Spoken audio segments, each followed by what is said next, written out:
Welcome to Goblin Town. Sorry, that didn't capture me. So, ha ha ha. I gotta add in a bunch of the sounds actually. Now that I know what I'm doing. Okay, wait. So.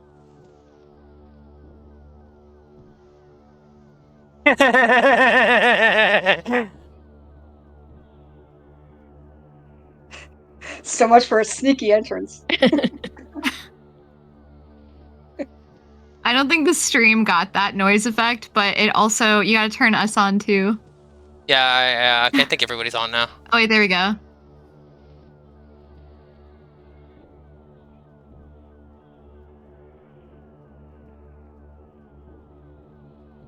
Okay, Okay, there we go. So everybody, welcome to another beautiful day in Goblin Town. Let's see. It was a here. cold and spooky night.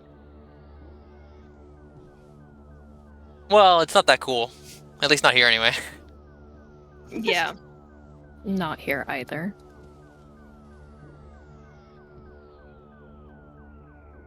Alrighty.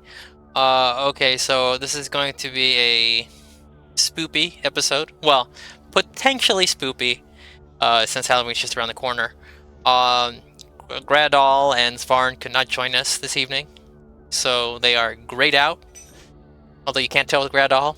Ha ha ha ha ha ha ha. Okay, so last time, folks, you earned the trust of a one named Madison Fartknocker. Let me pull up his portrait. Okay.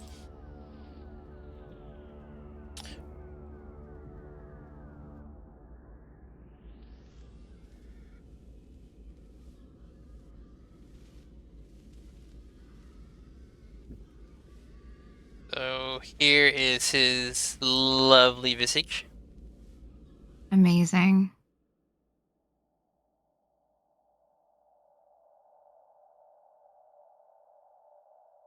Get the close. Okay. Fabulous. Absolutely fabulous. Okay. So you interrogated Madison with the truth spell, and you subjected yourselves also to it. So everybody knew that they were telling the truth, more or less, as long as you were willing to succumb to the effects of it. Afterwards, you decided that the best course of action would be to employ the assistance of students at the university to inform them that the university had stolen artifacts that needed to be repatriated. You found an individual who looked like they would be of the background, or shared a background of the artifacts in question. They were playing hacky sack. Somehow, a theory was able to sneak up on them, even though they were playing hacky sack in the middle of the quad. Don't know how that happened.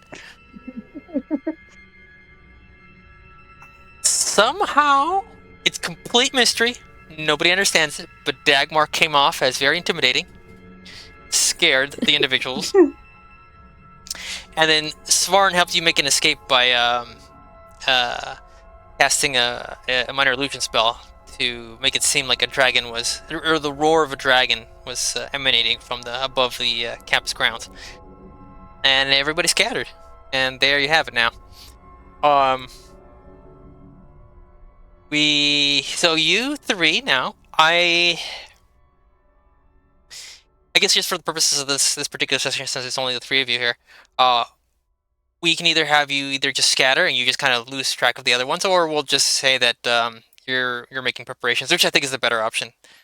That you all sort of collected yourselves outside the university and decided, well, you're gonna have to do it. You're gonna have to get yourself all the way up there. Right, you have to get yourself all the way over there, and so you're gonna need supplies, or some sort of guidance or maps or something. So that's what the session will then be about. Is the three of you are now going to prepare for the trip.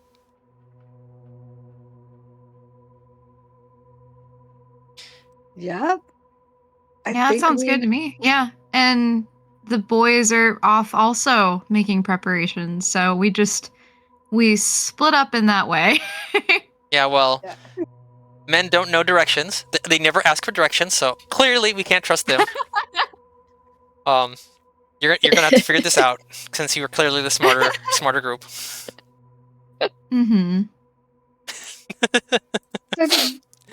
Did we decide, are we taking a boat part of the way and then up a river, or are we just going over land?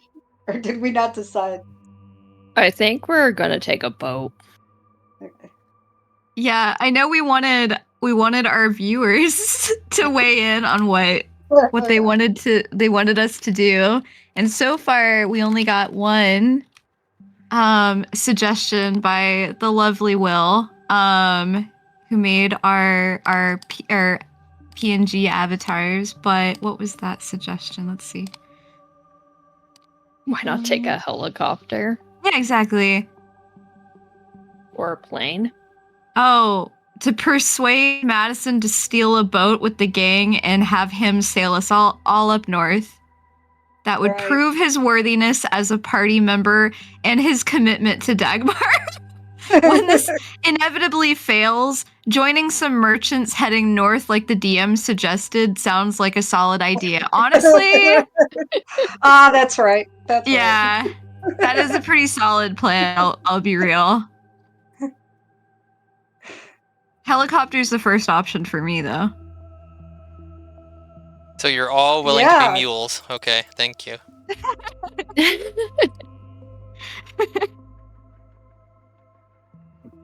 Okay, so we need to prepare for joining up with merchants for a long journey. Well, I mean, it's up to you. So you're gonna go find some merchants then?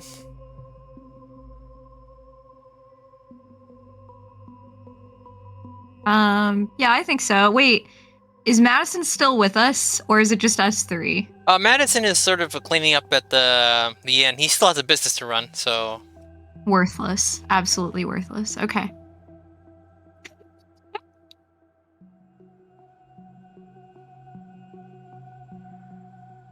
Yeah, I think, well, maybe, I don't know what you guys think, but maybe as Madison is cleaning up, we could, since we're not from this area, maybe we could talk to Madison about merchants in Oak Ridge that he might recommend that we talk to. Yeah, sounds like a plan. Yeah, merchants that travel up that way that we're hoping to go. Okay. Let's see.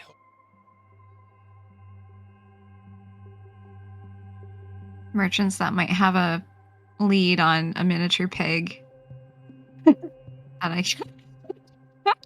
Dagmar should definitely do the talking with Madison.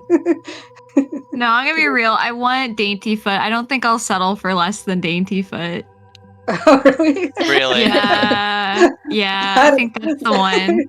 But if you could have both Madison and Daintyfoot.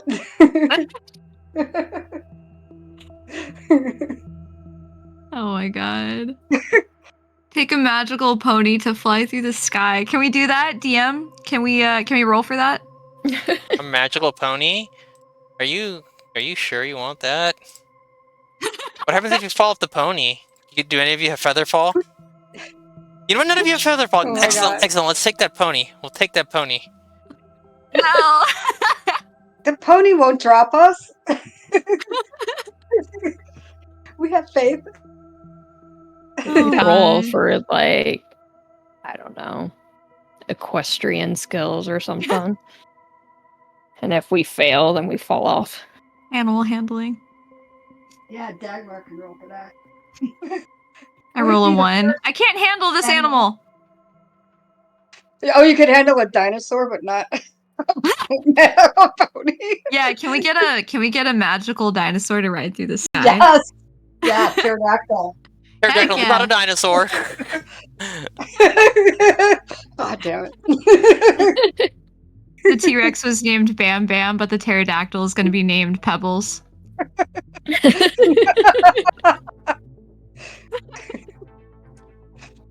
Oh my god. It's up to you guys. I love how Daintyfoot hasn't made an appearance since like episode 3, and yet his presence has been kept alive thanks to Dagmar alone. Yes. The obsession is real. Okay. So you go back to the Trials and Fossils, and you find I'm gonna say this is just the afternoon. We didn't decide on when you woke up last time. I suggested you wake up at the crack of noon, but I guess you woke up at the regular time. You take a couple of hours to accost and harass all those college students, those co-eds, and you're back. It's now lunchtime, so Madison is kind of, busily running around. With you hear the click, clack, and clatter of the dishes and plates. Be careful not to crack the plates.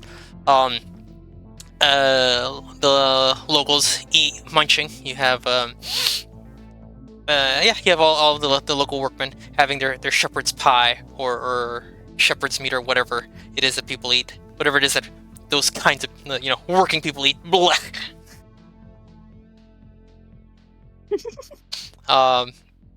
Very strong odor of mutton. Very, you can tell that people seem to like sheep here.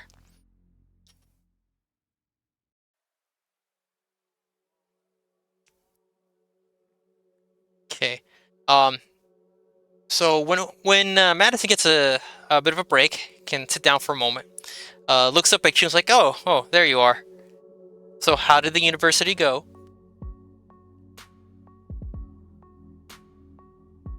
Obviously, very, very well. We struck it up with the kids.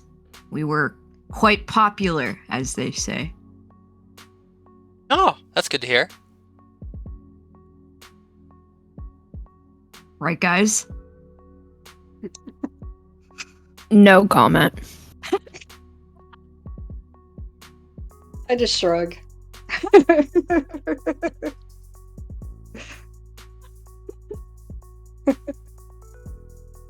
So we've come up with a plan of sorts, and we require some help from you. Really? If you want to prove yourself and your worthiness to this party, I see you're rolling for insight. Wait, so how's it go again? I can't remember how it is.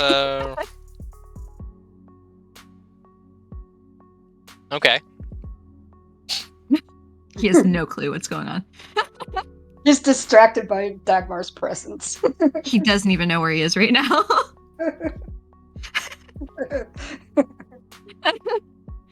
So, if you would like to prove your worthiness to us, we could use a helpful tip from a bartender right now. What? Well, wait. Prove my worthiness? I thought you guys asked me to help you, and then that's why we had that little talk session. I thought I was already in the band already.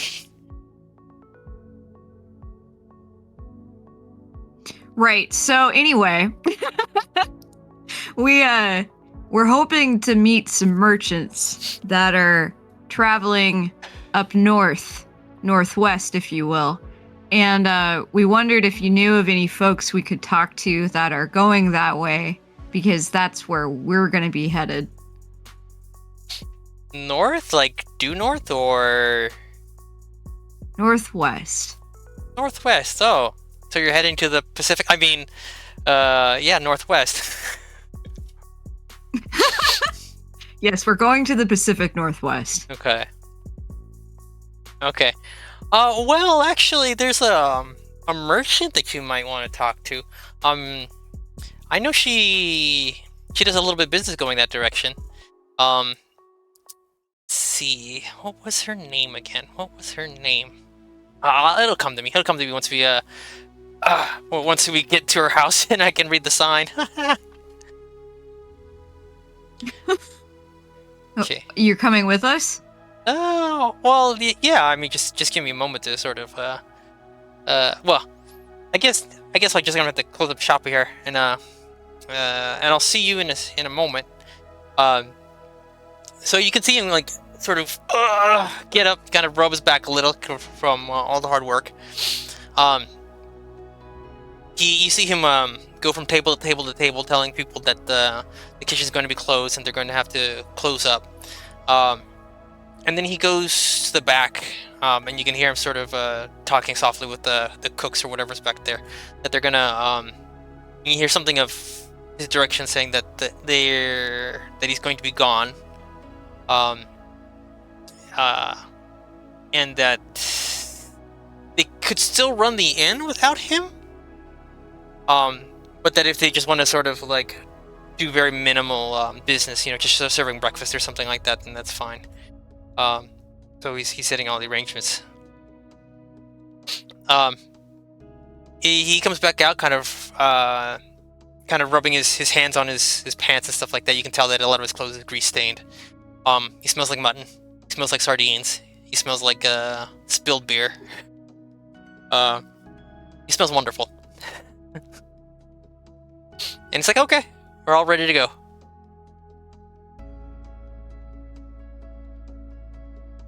All right, I guess Wow. lead the way. Okay.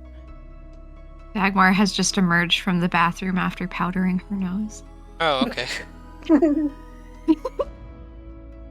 You have to make sure that your complexion's all even, huh?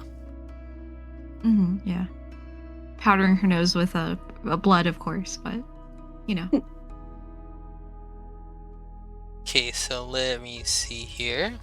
It actually... Okay, actually, wait a minute. So... You're at that little black spot right there. So at the black spot, let me make sure that's...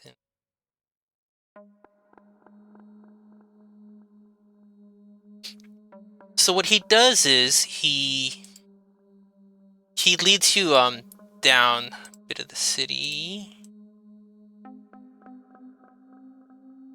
So he takes you back down to the main road here, and then you walk along across the wooden bridge over the little river that leads out to the lake. And then you walk past this area here. This whole area here is the university. So you're gonna walk past the university again, and you hear a couple whispers and a couple shouts of people like, "Did you see that? Did you hear that? I heard like some people were attacking some kids, some students here. Can you believe that? Wow, the gall! I don't feel safe here anymore." Oh my god. Okay.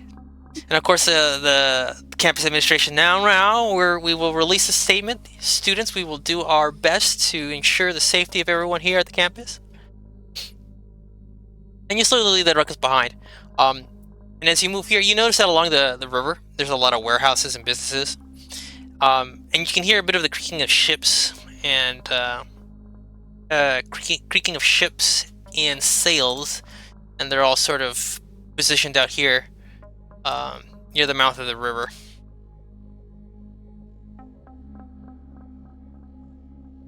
And Madison eventually leads you here.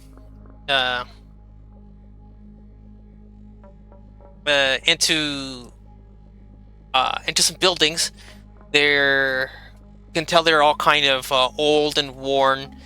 And you can see that they're streaked in black from the dirt and grime of the years.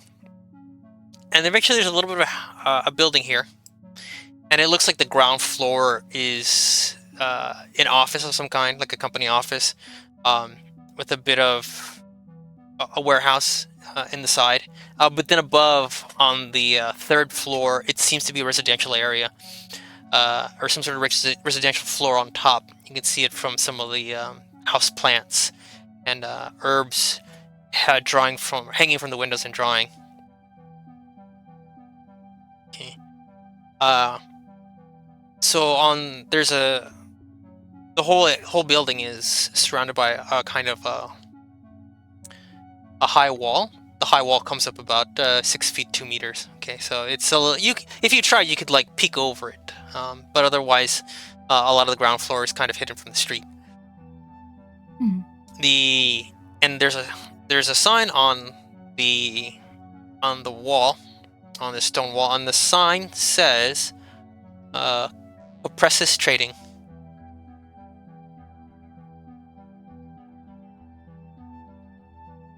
Huh.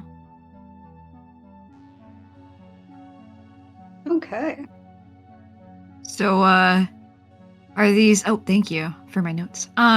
So, are these, friends of yours, Madison? Not a friend of mine, the lady who runs this company, right? It's not exactly a friend of mine, but I get to know most people around town. They eventually come to the tavern to have a bite to eat, so I get to hear a lot of conversations.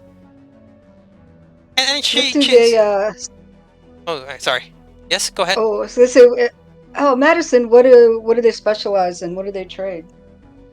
Oh, well, you guys said you Anything in needed a particular? boat, so she does a boat, and I know that she ends up trading some stuff that ends up coming from the. We gotta stop calling it Pacific Northwest. We all know it's the Pacific Northwest, but I need a different name than that. um, the Orcific Northwest.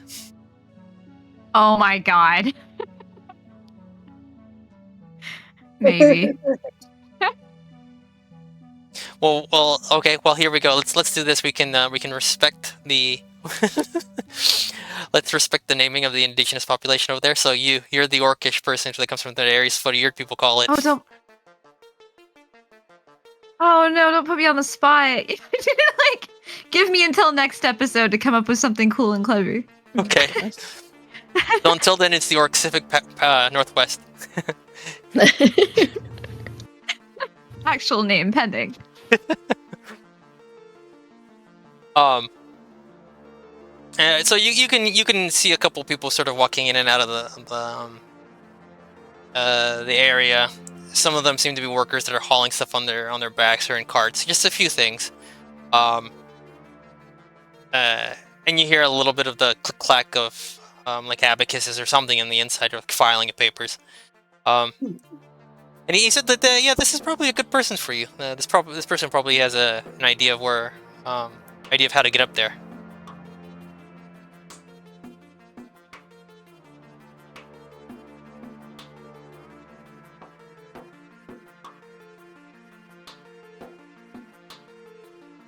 Right, well, let's go talk to her.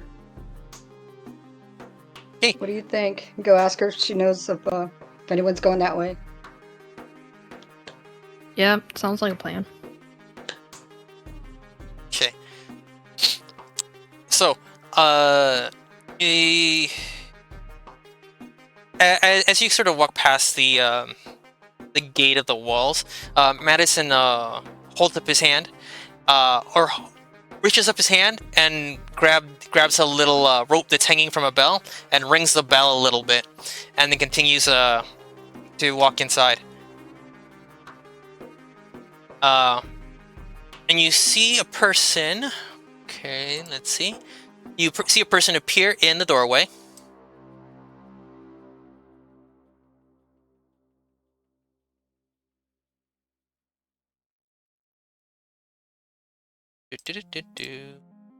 Oh my god, leave it to Daryl to come up with a drawing for an NPC, not even knowing what course of action we were going to take this episode. Whoa, pretty!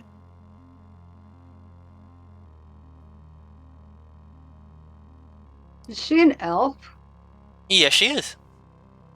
So pretty.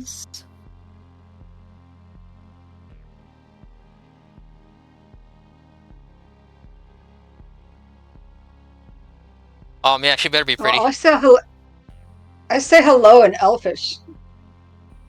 Elvish. Okay, so I'm gonna have to now. I have to make a whole new chatted Discord to make sure that only you hear it, because I think you're the only one that knows Elvish. Funny, she doesn't look Elvish. Oh. I think my party knows what like hello in Elvish is. I've probably said it before. I have to get my character sheet back up to remember what languages I speak. Well, okay. But they're not gonna understand the nuance, okay? Ah, I see. You might want to move her picture just a tad because Yeah, I'm moving Stream it. can't actually see her. Yeah, I'm doing that right now. Her feet are so pretty. Thank you. Yeah, I was about to say she better be pretty. She's based on Nev Campbell. I was having a conversation with my friend last night. I'm gonna put all the hot '90s chicks into the game to make you want to play the game. I can totally tell. Yeah, definitely. That's definitely Nev Campbell. I can see it now. That's amazing. And now she's an elf. Okay. So she appears in the doorway. And she asks, like, how can I help you?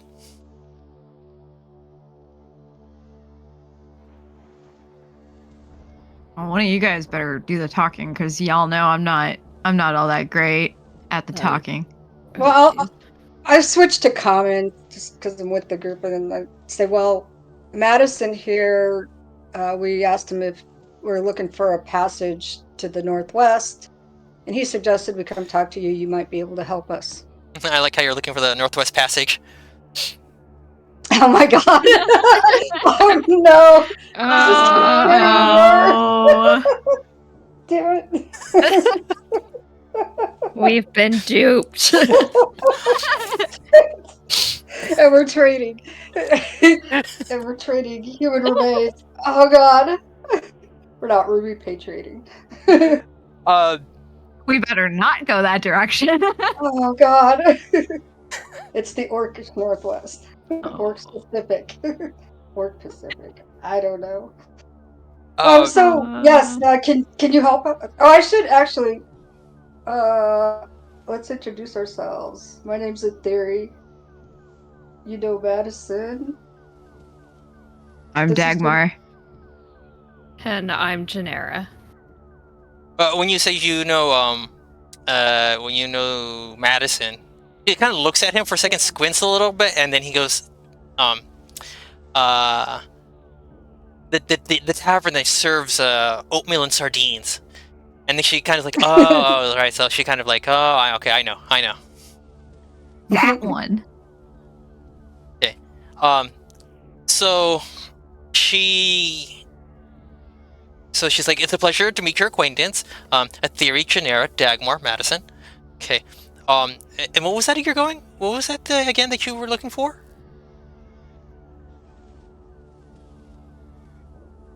a we'd like to travel to the northwest if there is a merchant going that way that we can join. Okay. So, so she explains, um, that she doesn't have a direct way to get there. Um, but she does know people who will bring items from that area.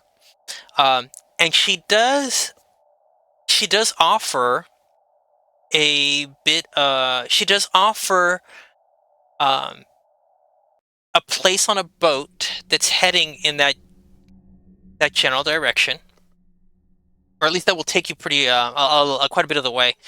She suggests that she suggests that you do take the boat, um, just simply because it's a little bit simpler to take the boat along the coast rather than traveling over all those mountains and rivers and deserts and wilderness. There's a lot that could happen along the way, so she just suggests the boat's a little bit easier, and she'll guarantee you a spot on the boat, uh, but she at a discounted rate, and she said she'll give you a discounted rate if you can do her a favor. Okay. What's this favor? Um, she motions to you to follow her inside, and she's like, "Come this way." Um, so she kind of brings you in. Remember, I think we don't quite remember this, but remember a few days ago there was a tremendous snowstorm, dropped 12 feet on the mountains. In fact, um, Oh, jeez, yeah. which is a little bit funny because in my locale, 12 feet of snow literally did fall in a particular snowstorm last winter, and it was terrifying. Um, good golly. Oh my gosh. Yeah, I Um, bet. no, I like it actually caused a certain supermarket roof to collapse. It was pretty bad. Oh, jeez. Yeah, yeah. Jeez. Um, That's a rough winter. yeah. So it is quite cold right now. So she motions you inside. Says, come out of the cold. It's quite cold outside, and there's a bit of a fire inside. Motions you all to sit at the fire. Uh, i- in the room, for the most part, it's just clerks going about doing inventory, writing notes, receipts, all sorts of paperwork. Um, and in the corner of the room, you actually see what looks to be bird cage of some kind, but it's covered. It's covered in cloth, right, like that. Hanging from the corner, and you can hear a little bit of a bird singing from the inside. Oh. Huh. Wait. I understand animal. Is it saying anything in particular?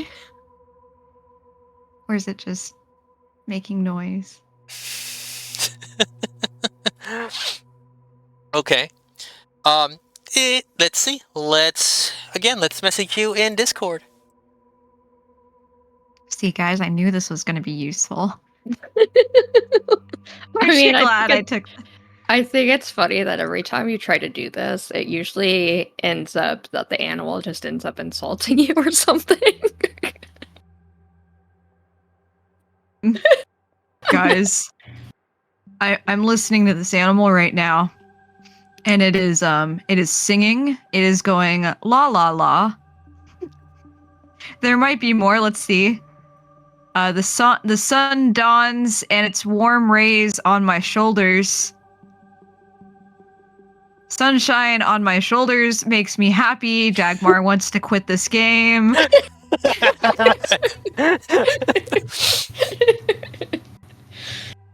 Never mind, this is the most useless skill I possibly could have taken on. Aww. It has never helped. It's now a bard. Yeah. It's a bird that's a bard. Hey, a bird bard. A bard. It's casting a spell. So she continue. Let's see here. So she says that she says the next day is actually the anniversary of the death of one of her friends, and every anniversary she likes to go visit the grave, tend to the grave, clean the grave, lay down a few flowers on it. But with the recent snowstorm, it's very, very difficult to get there. And she looks at you, and she kind of looks at you up and down, and she particularly looks at Dagmar, and says, like, well, you three, or four, looking at Madison, four, seem pretty strong, seem to be like adventurers, and you seem pretty strong, and I'm pretty sure you can get yourself out of some sticky situations, so if you could help me get to my friend's gravesite on the side of the mountain, that would mean a lot to me, and I will give that, and I'll let you have a discounted rate on the boat heading out to that'll get you like halfway, or a good chunk of the journey, to where you're trying to get to. How okay, 2 questions. How discounted? Yeah, I was just gonna ask that too. Well, I guess it depends on how far along can you get me to the graveyard. If you just if your gravesite, or my friend's grave, if you can only get me, I don't know, like 10% of the way, 10% discount. How much do these boats typically go for? I think we were trying to calculate that last time. Yeah. So if you wanted to We talking like 1 copper, 2 copper? day maybe, or per hour maybe.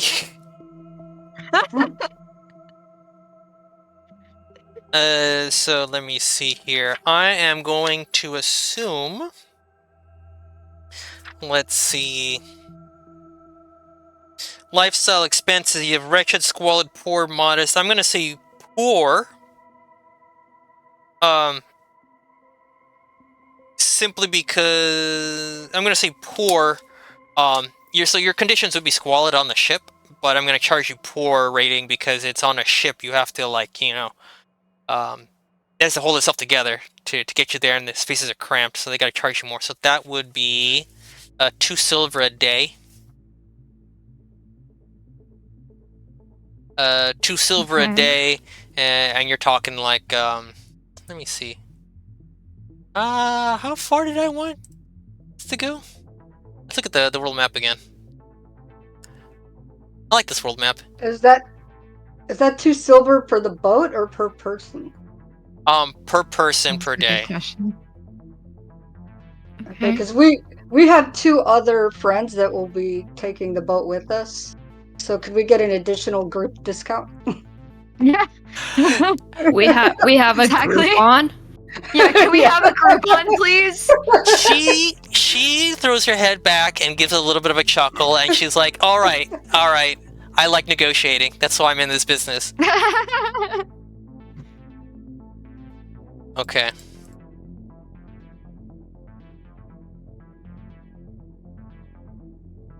Okay. So, I really like this map.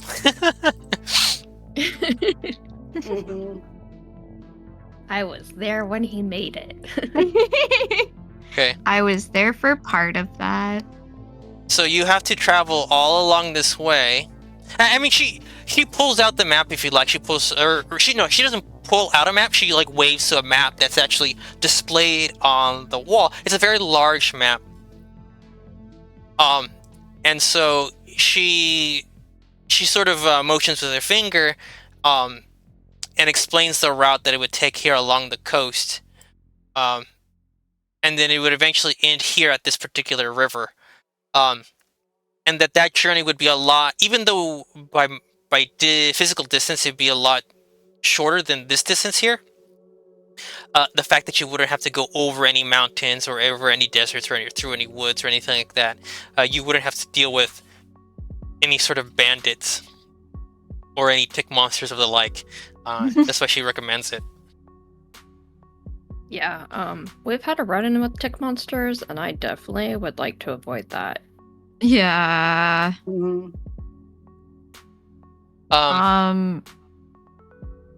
I just had another question. This world doesn't have any flying contraptions or anything like that, right? Okay, so this is above the table sort of conversation, right? So, Yeah. in my way of Literally.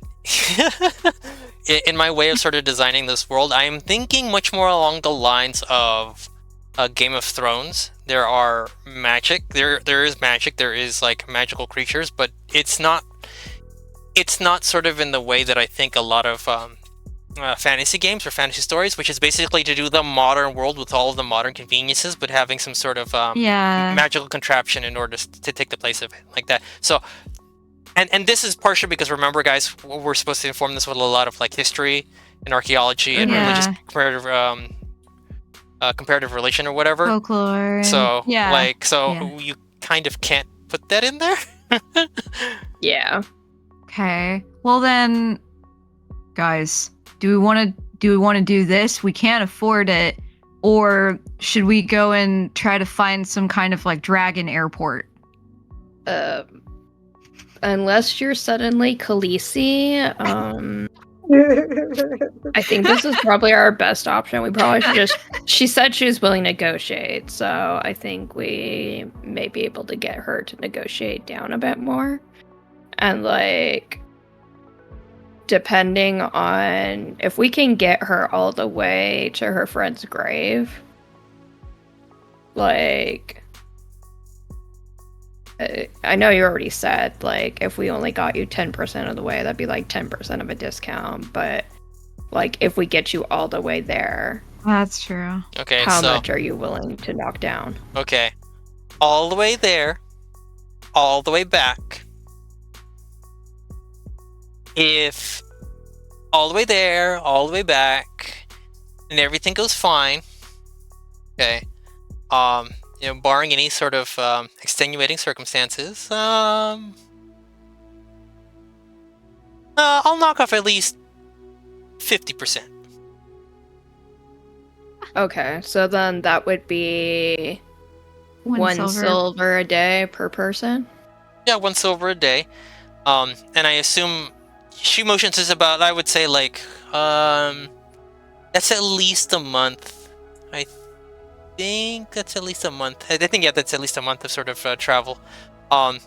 If you gunned it, it might go might be quicker, but they're gonna stop along the way a bunch of times, so at least a month. Okay. And we'd have a driver, a pilot, a captain, if you will, right? Well, you're basically just passengers on the ship. The thing is that Gotcha. you don't have to worry about anything. You can just sit back and relax. The only thing is you'll have to provide your own food and rations. So, as long as you have snacks, you can just sit back and watch us do our thing. Okay. If Yeah. we are willing to help, would that discount our passage even more? Well, how can you help? I don't know. Well, We Our can do friend- stuff. We can lift things and move things. We have a cook. Points at Matt. yeah.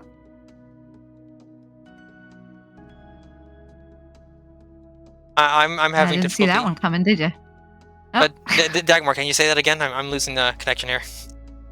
Oh yeah. I pointed at Madison and I said we have a cook as well.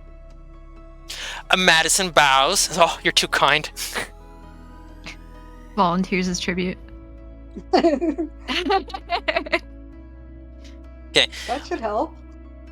Well, and so what you said is in that case, then I would be hiring you, right? Then you would be hired for the leg of the journey.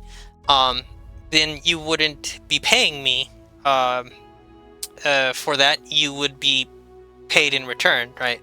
But the thing is, you would have to, whatever the captain said, you'd have to follow the captain, right? You couldn't just run off and do anything. I feel like this group has a problem with authorities. So What? No. Love Yeah. authority. It's great. I love having it. oh my gosh.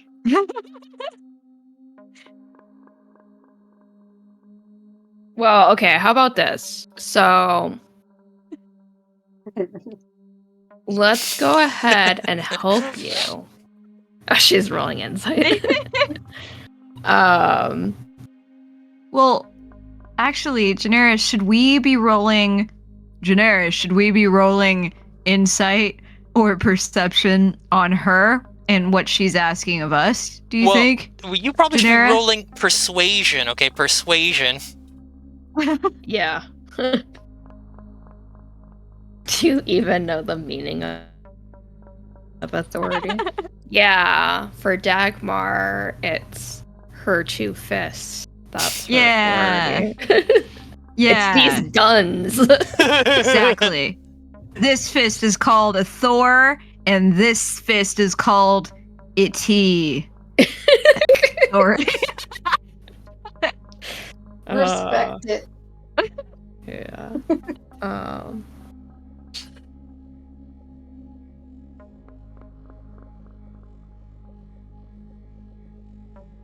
I mean, we could try persuading her Okay. in one direction or another. Okay. So you're persuading her to hire you or to just let you on as passengers?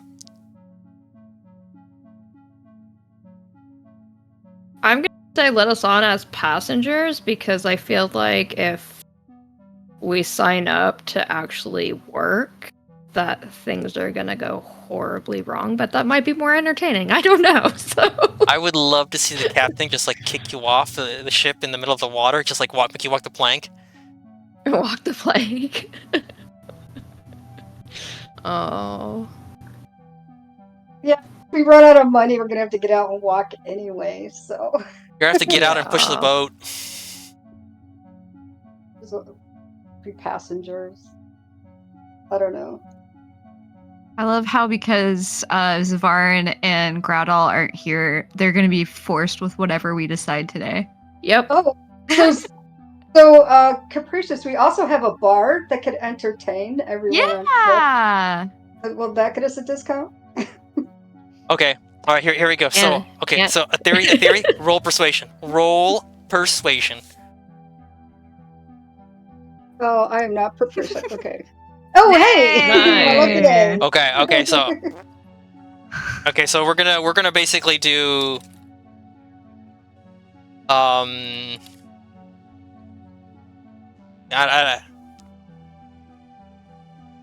this is no real roll, but this is just what I'm gonna just call it. Okay. All right. I'll allow it. Okay. So, man, she's a terrible businesswoman.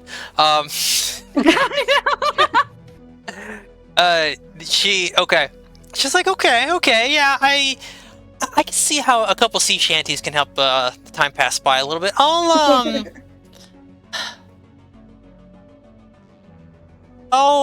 can I do this? So,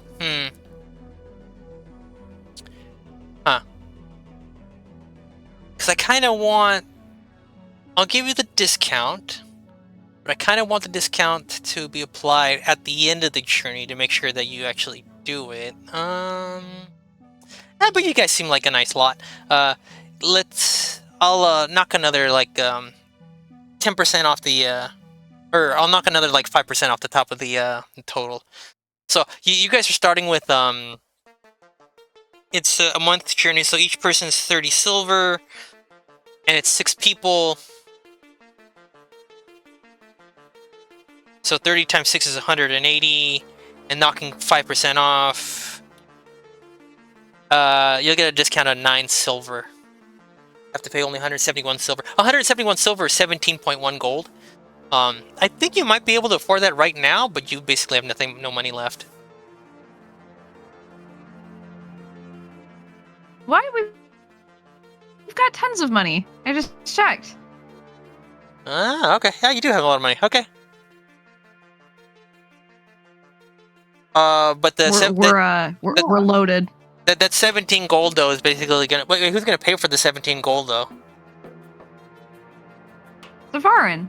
Okay, because Savarin's not here to say no. I mean, we each could contribute a little bit, right? Yeah, I think we each have enough gold. Okay. Okay. All right. So, but remember, that's if you guys can actually get me to visit my friend and come back safe and sound. I think that we can accomplish that. Is she at all a little bit weird whenever she mentions this favor, this like quest that she wants us to go on? Roll insight. I will do that. Hold on.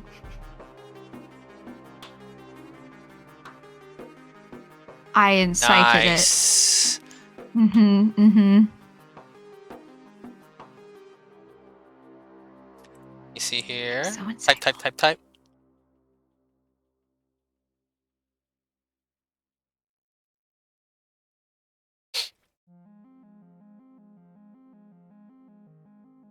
Oh, Daryl, you better be typing a lot more than that. Just insight in all caps. I'm just marking it, okay, so that it's easier to find. I hate looking at that infinite scroll of messages and be like, when was this? What is this? When was this? I hate it. Fair. Okay. All right. Yeah. Yeah. I'm good with this. Oh, there's more. Hold on. There's more. There's more. Okay. All right. All right. Then in that case, guys, I'm all for this, but can we have a group huddle? Yes. Okay. What's up? Yep. Hold on, capricious conifer lady. Hold on. And so I take Cupressus conifer evergreen. And I take Genera and I take Aetheri and I just kind of like bring them off to a corner. She says, okay, she's like, okay, that's fine. Take your time to think the offer over. So she gets back up. She walks over to the bird cage, like taps it a little bit, and you can hear a little bit of singing again. No, she doesn't tap it. She kind of lifts the cover a little bit to kind of peek inside, puts it back down, and you can hear a little bit of the singing again.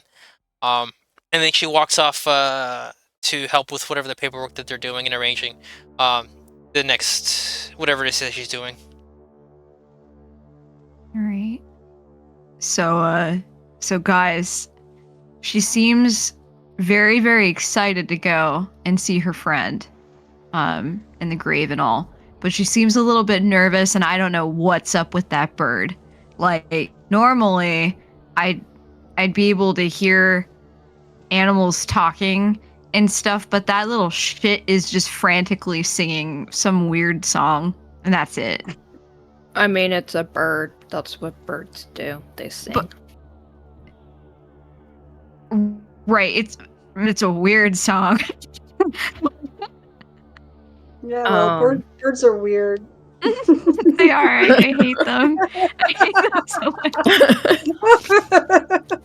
much. Birds are dinosaurs. Dinosaurs are birds. This is a hot take, but I don't like birds. Used to rule the world, and now they're just cat bait. They get us canceled. I think. Last call sponsors. I know. I think before we go, we need to find out what's up with that bird. That's my opinion. What do you guys think? But, I mean, so, like, is the bird coming with, or is she leaving the bird here? That's also a good thing to know. Because, I mean, if she's not taking the bird, then really does it matter? I guess not, but it just weirds me out, man. It just weirds me out, this bird. Bird acts up, can't you just squash it? I mean, I feel like we'll probably lose our group on that way.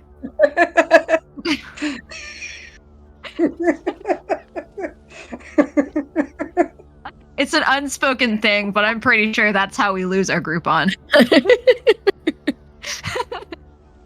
Yeah, killing her pet bird probably is not a good call. Oh, hold on, guys. My spidey senses are tingling. The bird is singing another song now. It's singing, "Wanna be a baller, shot collar, 20-inch blades on an Impala collar, getting laid tonight, swisher, rolled tight, got sprayed like I hit the highway, making money, the flyway. I hate how much I quit." I hate this so much.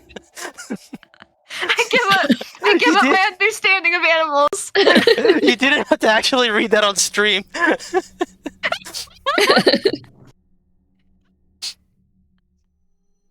I don't like this bird. Oh my gosh. Alright, what do you guys think we should do? Do you think we should totally go and do this thing and get the group on? Yeah, because, like, at this point, it's our best option. I forgot there's another person. Madison, what do you think? Madison's just like, well, I'll follow your lead. I'll follow your lead, Green Bean. Worthless. Absolutely worthless. Alright, well, I'll follow your guys' lead, and he'll follow my lead, so. I mean, unless you guys have a different, I don't know, option or different idea, but I think we go for it, and we'll just Dagmar can keep an eye on the bird.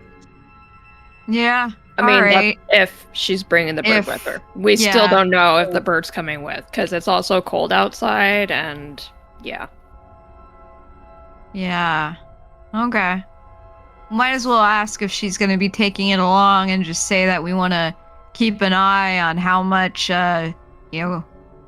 cargo, contraband, whatever is coming up with us, just to keep tabs on things, and then ask what the deal is with the bird. Maybe I don't know, but I think it's a fair thing to ask if we're gonna be muscle. Oh, Okay. okay. So you wave her down, or Yeah, Yeah. yeah. uh, okay, Come on over here, lady. okay. Just a moment, right? So there's a lot of people asking her questions, and so she's trying to quickly kind of like make decisions and tell people, okay, this, that, no, up, down, uh, and then she tells people like, okay, that one, and then she quickly comes over. It's like, okay, did you make a decision then? Will you be taking a passage on the ship?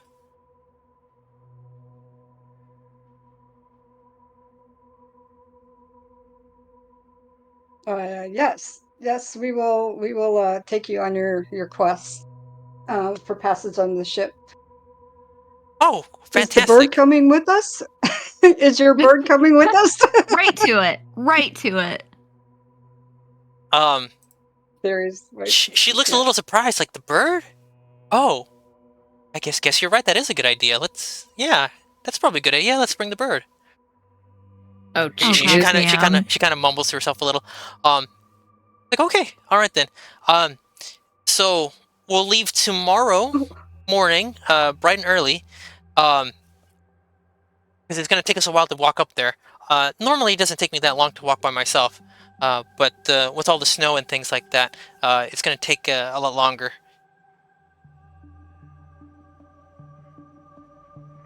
So make You sure to Okay. bring think some. it's you think it's is it going to be too cold for your bird?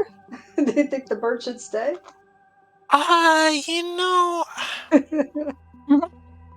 she's like, I think the bird will be fine. Backpedaling. The bird will be fine. We'll take Okay. it.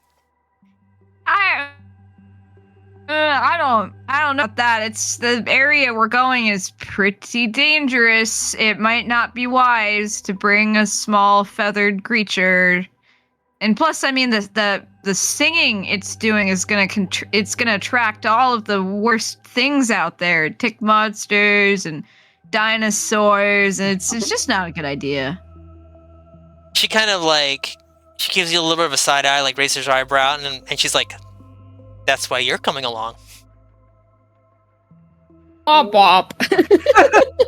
Well, see, you know, I'm big on the muscles, but my quick thinking is not all that great, right, guys? Right? Yep. And so in times of danger and trouble, I might get confused, you know, who to save first or if at all, Well, and I might save the bird and you might take a bit of a hit, you know? So it's best to not confuse me and leave the bird behind. So you're saying you're not a dependable person to protect me and my cargo? Oh, God damn it. no. She's kind of like, Listen to the lady with the tiara and the other lady with the hood. Just ignore me.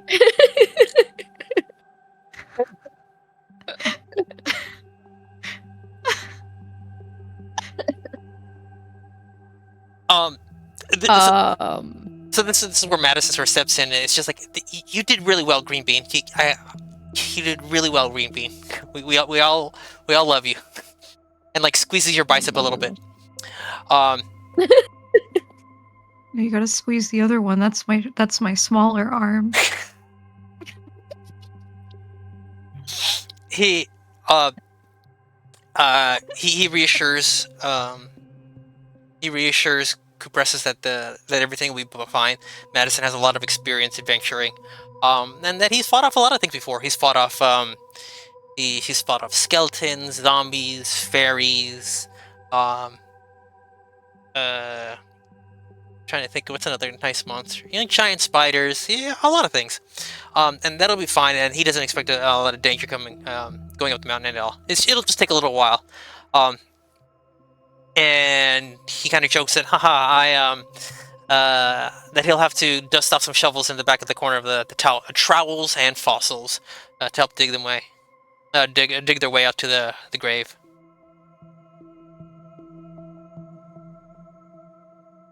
And then Okay. once Madison looks back at Dagmar with her pouty face, reaches over and squeezes the biceps on her other arm. My dominant arm. It takes him both hands. He needs both hands to give it a little squeeze. Yeah. The bicep is just that big. Yeah. I gotta work the left arm a bit more, I guess. Oh my god.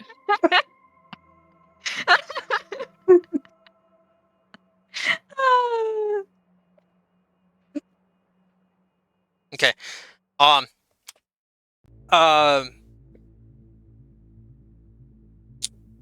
So Cabrissus is like, okay, that's fine. I'll see you tomorrow. Then she reaches out her hand to shake everybody's hand. How many people shake her hand? Madison shakes her hand. I'll shake it. Shake. Shake. Shake. I just kind of awkwardly wave. Okay, so it's one of those ones where like she reaches out her hand, and then you kind of step back and wave at her, and she's like, "Oh, I get it, okay." Dagmar doesn't like to be touched. Unless it's by Madison. No! God damn it. That's not where I wanted that to go. Okay, so the lady Cabrissus like walks off and then continues her business. And she tells you you're welcome to sort of sit by the fire for a while to warm yourself. But I have to continue with my business for the day. And so she quickly walks off and waiting to, several people waiting for her to answer questions to make decisions.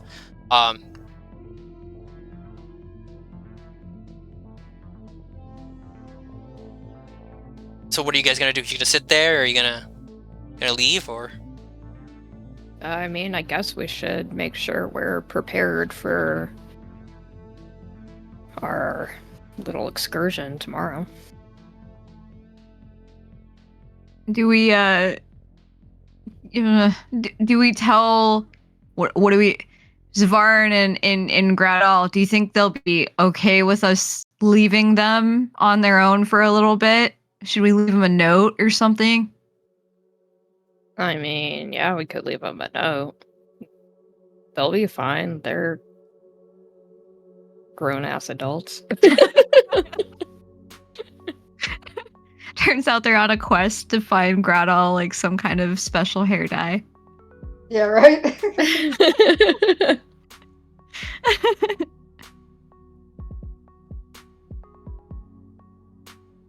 Okay. Yeah, let's leave. All right, so Madison leads you back up to the inn. You can see it's a lot quieter. It's a lot quieter. Fewer people are there. Mostly people that from earlier that were eating lunch. You can see him go to a corner. Remember that the whole place is sort of crowded with objects. You can see boxes and tarps and rope, chains, hooks. It looks like there's a lot of equipment here for an expedition, but they're all sort of piled, kind of haphazardly, covered in dust. He kind of rummages around in the corner and pulls out a couple shovels, and you can see that they're wide spade shovels. They look basically for snow shovels. Okay. And he continues to run, like, where is it? Where could it be? And he eventually pulls out some snowshoes.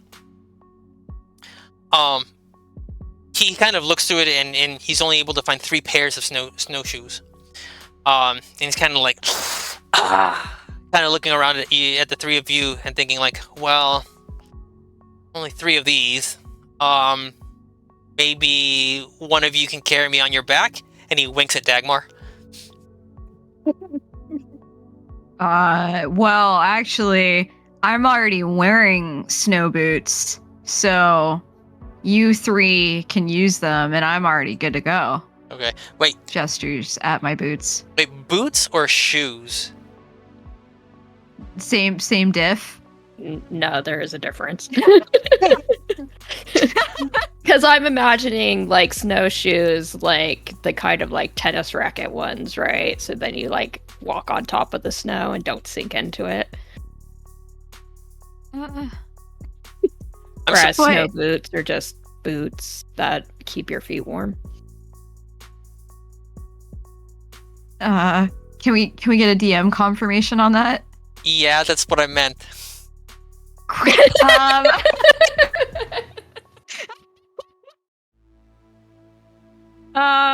As a person from the Pacific Northwest, you should be well acquainted with snowshoes. Well, you would think I would have a pair now, wouldn't you? I would think you would not be wearing it in town because there's no snow in town. Yeah, but it's probably in my backpack, right, DM? Check your equipment list, please. Stuff. Oh no. All right. I would rather carry a theory, but fine, I guess okay. I will carry you, Madison. Or you can just go Champ. buy a pair. It's up to you. No, well, I am the muscle, so I should probably have my hands free. I guess I'll buy a pair, and we'll just walk together holding hands or something if you're cool with it. I'm just gonna go buy a pair. Yeah, that's what I'm gonna do. As soon as Dagmar says holding hands, Madison blushes. It's like bright green. Kind of this weird pinkish greenish color. Is he nauseous? No, he's blushing. Yeah. I hate this. I mean, you do kind of do it yourself. Sure. How much are these snowshoes? A silver. 1 silver. I can do that. That's fine. Okay, mark it off on your character sheet or mark it off on your... Okay, I see it. I saw it. I've taken off a silver, but I'm gonna add a couple gold. I don't think that's how that works. Okay. Maybe I should be the bank here. Okay. Okay. So Dagmar ran out and grabbed some snowshoes. So we now have 4 pairs of snowshoes. I think. Okay. So Madison's like, well, there's 4 snowshoes for the 4 of us. You know, one a theory, Genera, Dagmar himself, motions himself. If the Lady Compresses wants anything, I guess that's up to her. She probably has a pair of her own. She's rich. Is there anything else you'd like to? So we have snowshoes, shovels. Madison goes to the back, gets a little bit of snacks. I don't know what kind of snacks you want to bring on this trip. You want pretzels, fried anchovies, maybe some dried conch meat. Trying to think. What's another? Trail mix and jerky. Jerky? What kind of jerky? Dinosaur jerky. Not pig. Oh, yep, that's it. That's the one. That's good stuff. Okay. The theory would like also some warm clothes because she's still having flashbacks from getting frostbite in the last one. Mm-hmm. Okay. Yeah. I'm gonna need some gloves. I need some gloves. Okay. Some fur, a hat. So Genera needs sleeves. and deprive the world of those guns? Never. Never. Those even guns? Genera sports double pistols. Yes. So Both Madison exactly the same size. Madison again rummages through all of the things, and he's able to find winter clothing for all of you. However, it is dusty. It is a little bit stained and dirty. Some of them are a little bit tattered and are moth-eaten, but all of them are serviceable and will keep you more or less warm. Just for a little bit of flavor, why don't you describe your winter look to the audience? Let's start with a theory. Oh god. Okay, well, I have my dark brown cloak on with the hood that I could pull over my head, but underneath that I now have a ratty little like wool knit hat. It's kind of torn. It's got some holes, but I got it pulled over my little elf ears. Cute. And I'm wearing, so for warm clothes, I think I've got like he probably gave me like a burlap bag, like, a flour bag or something. And I've got that pulled over my clothes. And then he probably had some fur in there. Probably have a little fur vest. So then I've got my cloak on and I've got that pulled over. And a little pair of work gloves. Excellent. Like field gloves from probably the stable. Okay, you have a fur vest. Is it made from real gorilla chest? Do they have that here? It's up to you. You get to decide. Is it like a silverback? Yeah, a silverback gorilla vest. That's what I'm wearing. Excellent. Okay, Janera. Okay.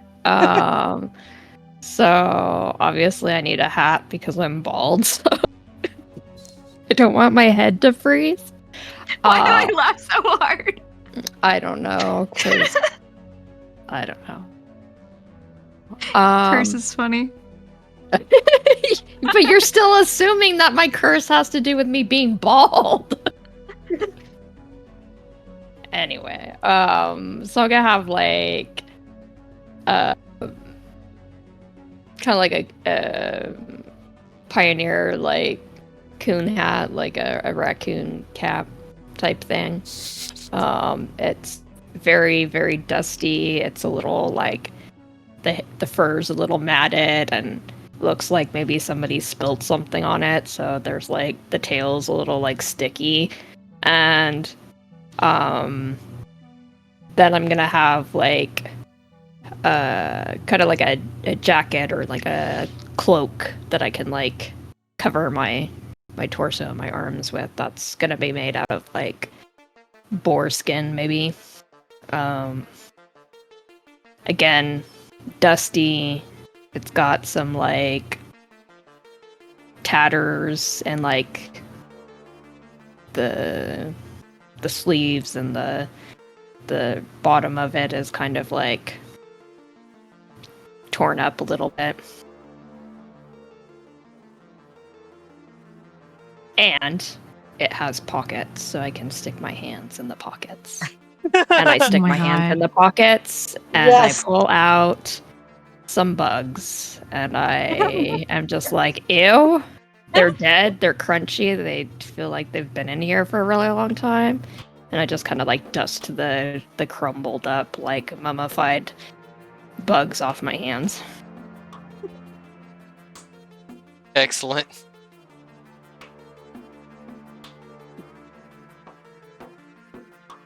Okay, Dagmar, go. Okay. This might be tough for you guys to imagine, but just try. All right.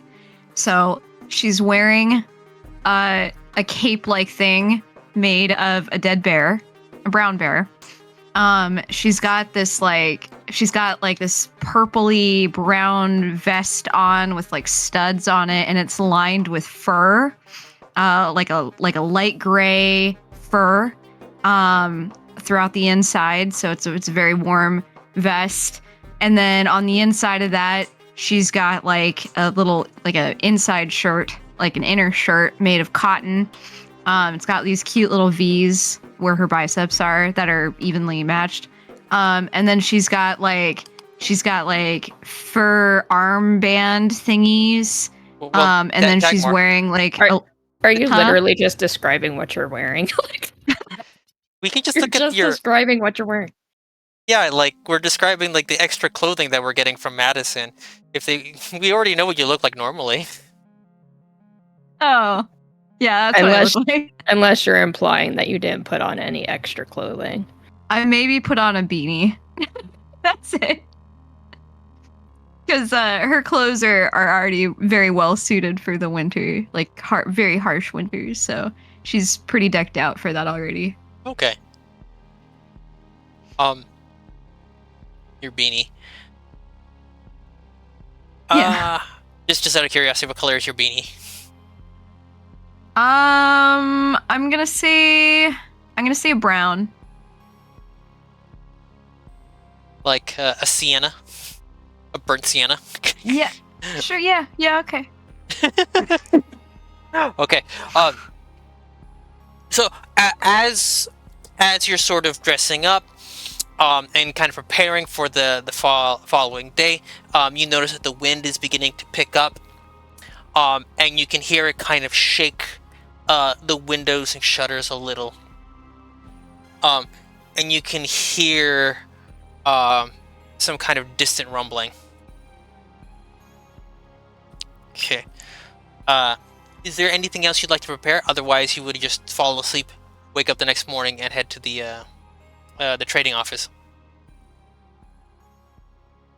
We got food. I assume we have water too.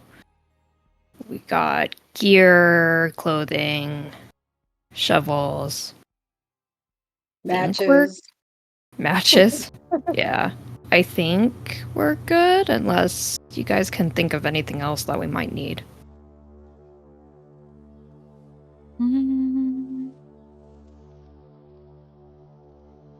No, I think we're good, but this will be very difficult without like. I don't remember if Gradal had any like. Yeah, Gradal had control of elements, didn't he?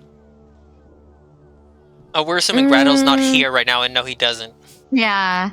Yeah. Well, Well, we've got matches and stuff, so if we need to make fire, we should be good. Okay, so this is we're gonna break it a little bit to do an aside. The three of you are archaeologists, and you've all done field work. You are basically going into the field work in the winter season. What do you need to survive? It's exactly where my brain was going this whole time. And I'm looking at Good you, job, Dagmar, because Hat. you really do work in the Pacific Northwest. So I'm like, how do you prepare for all the snow? No, I know. I'm thinking of the time I got my work truck stuck in the snow and I had to dig it out with a trowel, and I thought to myself, boy, I really wish I packed a shovel. But hey, cool thing to know. You can dig your truck out with a trowel. I always try to bring extra food. And I think when you work in the snow, it's always good to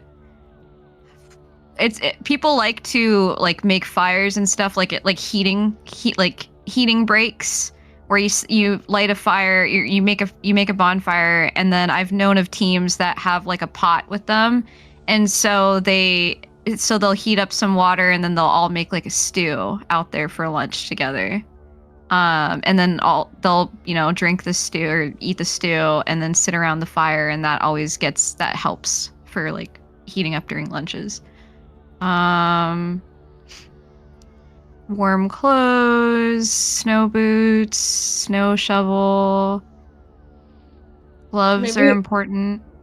We have tents and sleeping bags, I'm assuming. You guys need to make a list. You really need to be making a list. Okay, we want this, and this, and this.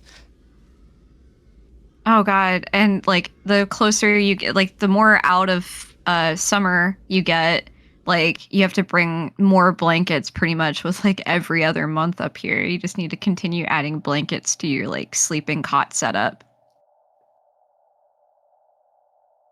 Well, if all goes well, you're not gonna have to spend the night out there. Yeah. If we do though, we should only bring one tent so we can, use each other's body heat.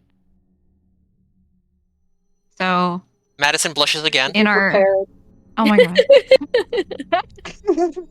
So we can I don't know how many tents we usually bring along, but we can drop a couple of them and save one. Okay. I just want to have an idea. I don't think I'm going to be too picky about the equipment that you bring or don't bring, unless it's really odd. Okay, so all your basic camping equipment is there and ready for you. But I don't. Unless you're bringing on like a specific magic item, like you went out to get a cursed object or something like that, we'll just assume that you have it. You'll have rope and torches and stuff. Okay. Yeah. Okay. So the next morning, let's see. The next morning, you do wake up to the sound of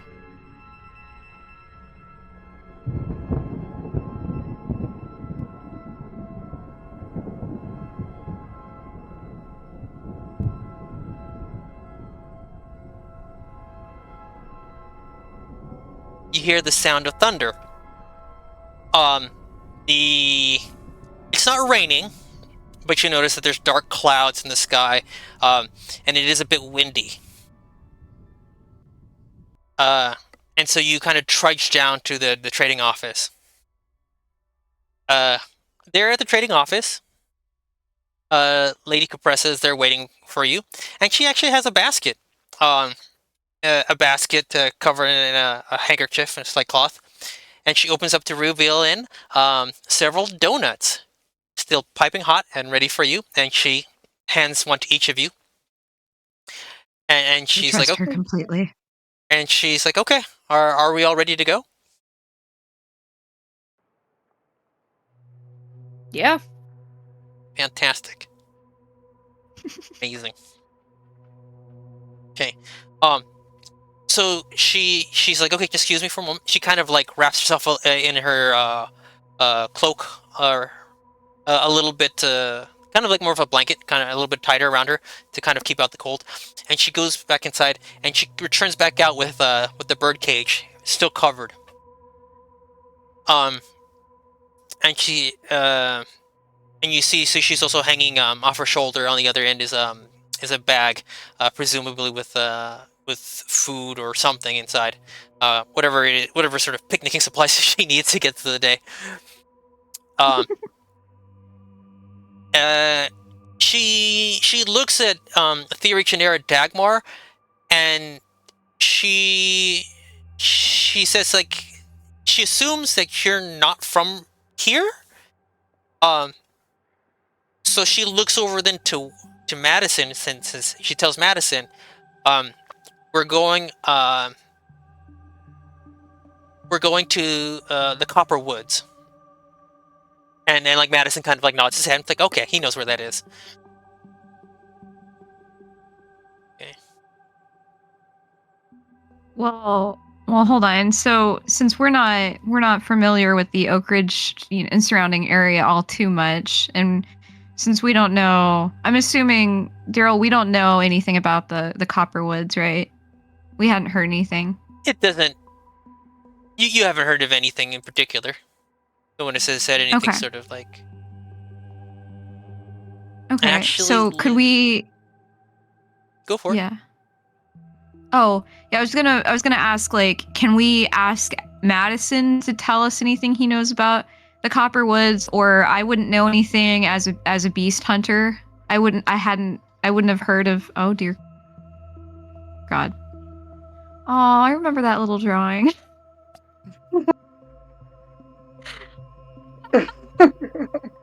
Oh, do you remember this drawing? Oh no. The tattoo. That was fun. Okay. Yeah, so I wouldn't have heard anything about these woods, right? No, Madison explains that there's nothing particularly like special about them. Okay. They're just just a little bit of woods that are near the town. What kind of game animals do they have in those woods, Madison?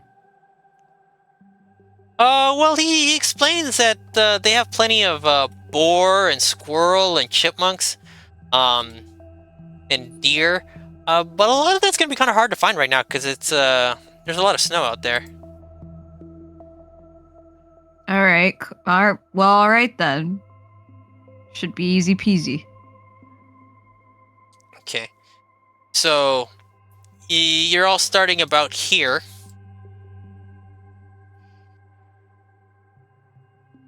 And so he motions that you're going to end up going up the northern end of town and then heading out out of town along this road for a little bit, and then you're going to end up a little bit up the stream here.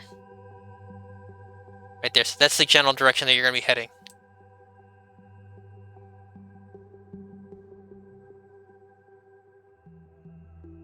Okay. I'm going to make it actually about there, actually. We're going to do it right there. Well, according to a theory, if you guys remember that. Yeah. Mhm. The topography is. That's pretty steep there. I don't know. It's pretty steep in that area. It's a pretty steep drop off right there.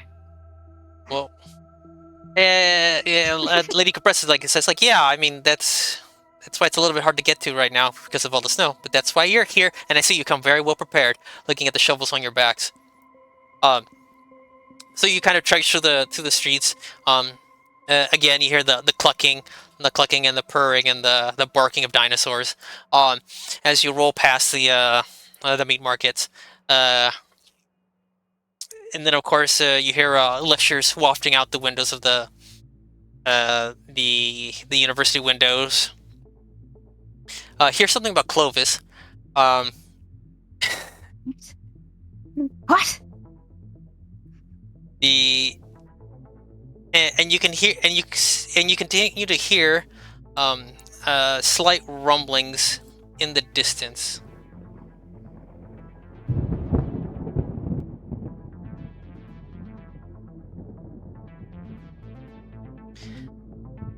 So it's thunder snow.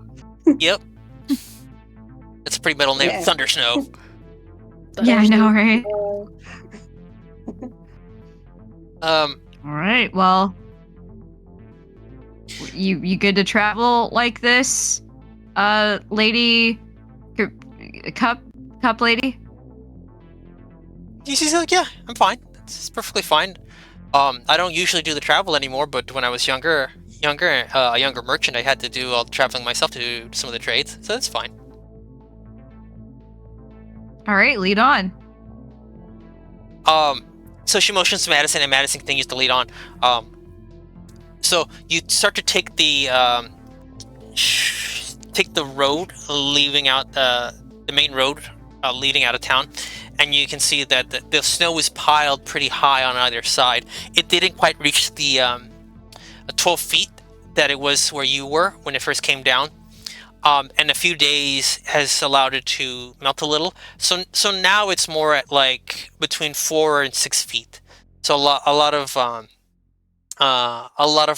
the snow seems to be pretty high, but in certain parts of the road you can see that people have piled it up to the side, and there are certain parts that are reaching like 6, 7, 8 feet high worth of snow.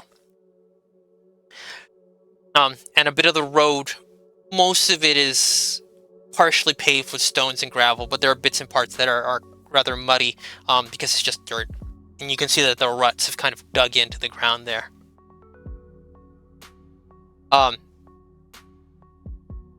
Eventually, after walking for after walking for about an hour or two, you reach a certain part of the road, and Madison motions okay, we have to leave the main road now. And you can see this. Well, you can see that some people have tried to sort of dig through this area a little bit, and you can see that a little bit of the path has been kind of dug out of the snow, but you can still see a lot of the snow has been basically just walked over and worn down. And so there's this path that leads a little bit off, or begins to lead off the main road. And so Madison's like, okay, this is where the hard part begins.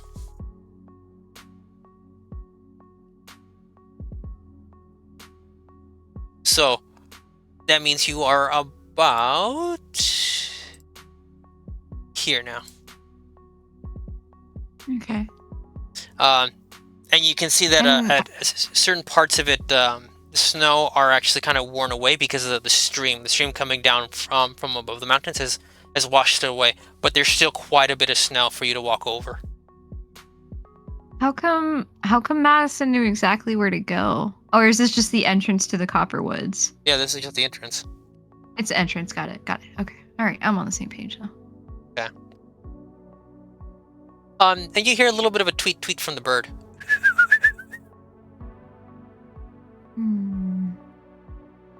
Now I gotta pull up some other lyrics to annoy Dagmar with. It's a good one. No. To the window, to the wall. No. Does Dagmar notice any like tracks of animals or anything in the fresh snow? Like roll in nature. beyond. I will. I'll do that.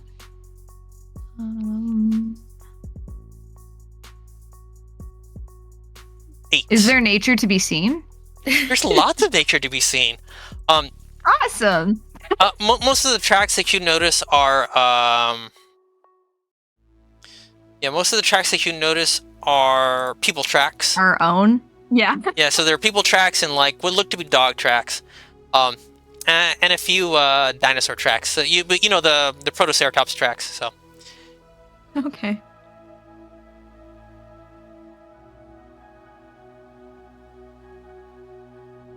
okay. Then.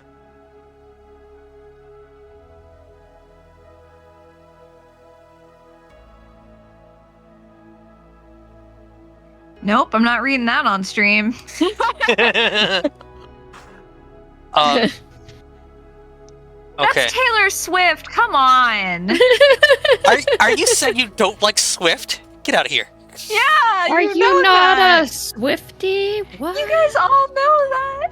I did not know you don't like Taylor Swift. Yeah. Oh my god. I get kicked from the server. Okay, so are you guys just gonna go in your boots, or are you gonna strap on? So at this point, Madison begins to strap on his snowshoes, and he's like, okay, so it's like, okay, all right, everybody, put on your snowshoes. Lady Compressa kind of looks a little bit embarrassed. She's like, oh, that's actually a good idea. I hadn't thought about that. So Madison kind of like looks around. It's like, oh, okay, so how do you guys want to do this? She didn't. I thought you said she had. She went to go and purchase, or she had some. No. We left it on her. Madison was like, you know, if she brings her stuff, it's on her. It's her responsibility or whatever. Great. Okay. So, I guess this means that you're carrying her.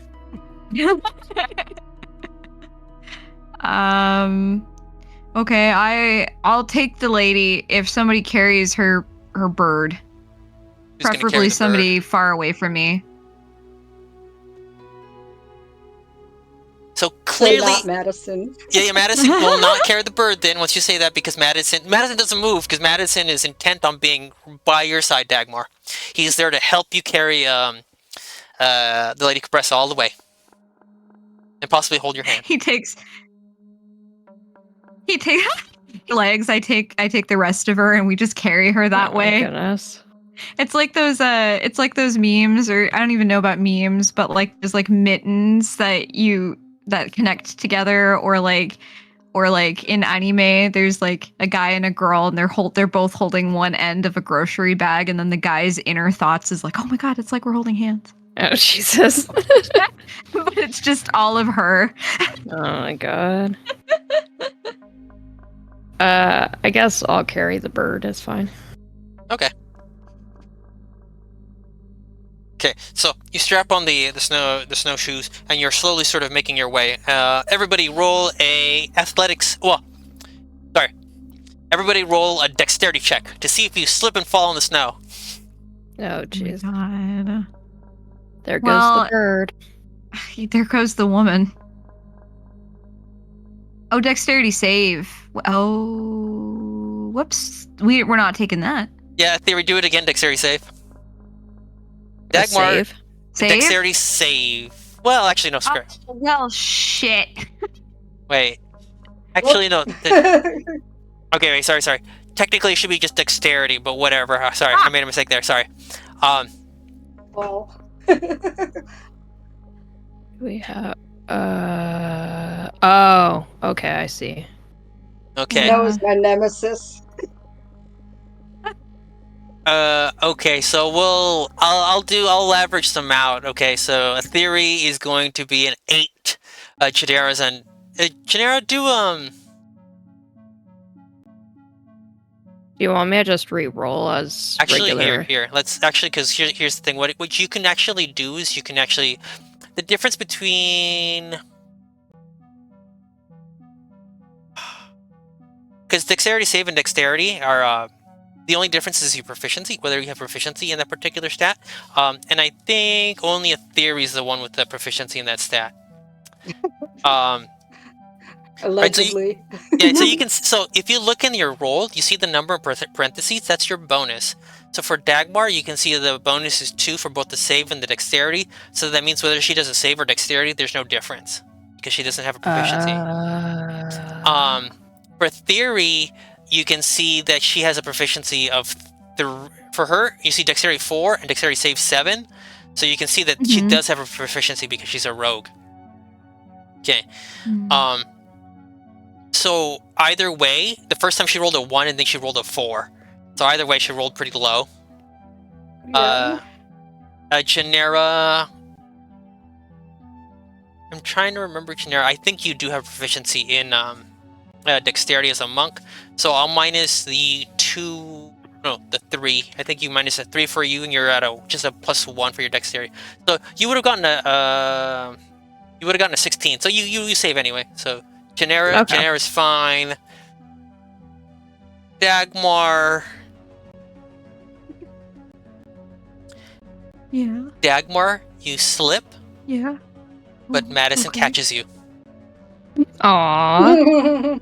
and he My blushes God, it's like terribly. a Korean drama. Yeah, and he then, looks and then, away. He cannot look you in the eye right now. Oh my God. And then a Subway commercial plays on top of the scene. Just like a true Korean drama. Oh my God. There's romantic music, and it's just like, this episode was sponsored by Subway. Fresh. A theory, you do take a little bit of a slip and slide. I start swearing in Elfish. The lady giggles.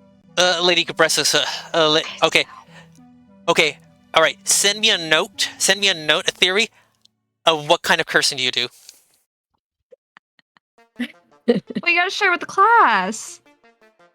Only people who know Elvish will understand. So I'm gonna make Lady Capressus reaction. Give me a second. Let me see what her reaction is gonna be. Oh my goodness.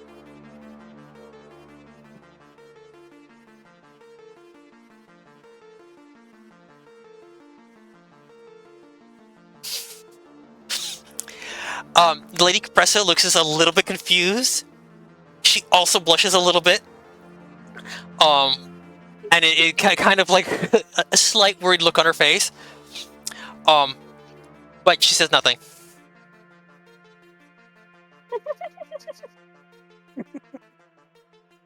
Right, can I stand up? I try to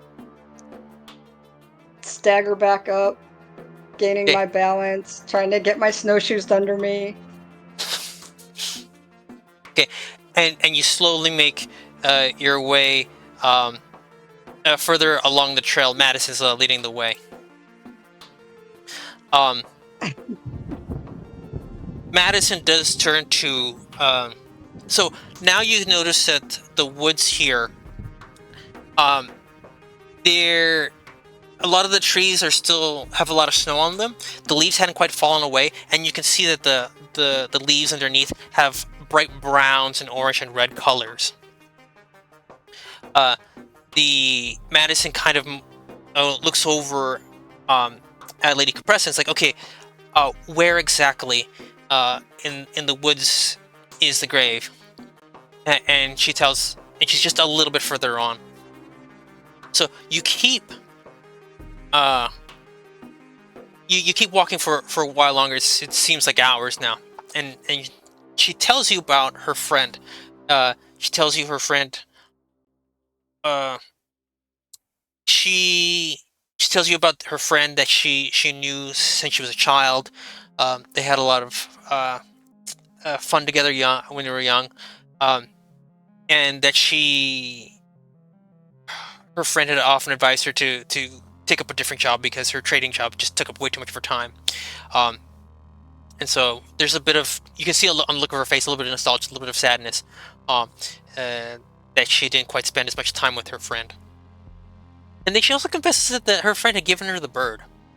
And so that's why she kind of like agreed with you that like, oh, that may be. I guess it was a good idea to bring the bird along, as kind of a nice gesture, so that her friend could hear the birds singing again. So she kind of looks wistfully. Janera predicted this. She's a seer. That's why she's bald. So you should actually give us more of a discount because we knew this, and that's why we recommended that you bring the bird. Lady Compressive gives a bit of a chuckle, and she's like, "I like that you keep negotiating, but we're not there yet." Okay.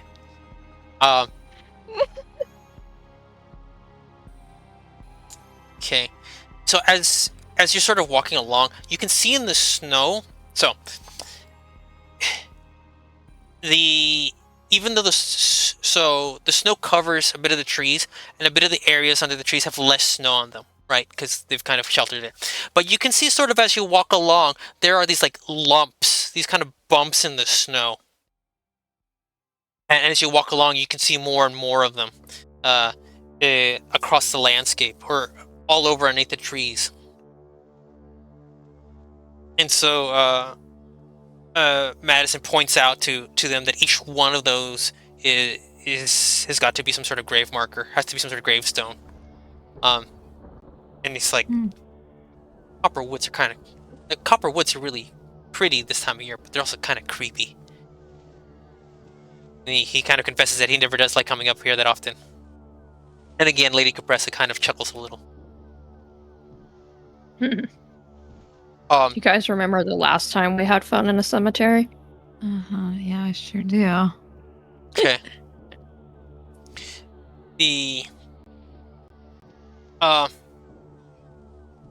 Okay, Dagmar and Madison, I want you to roll strength, just strength. Okay.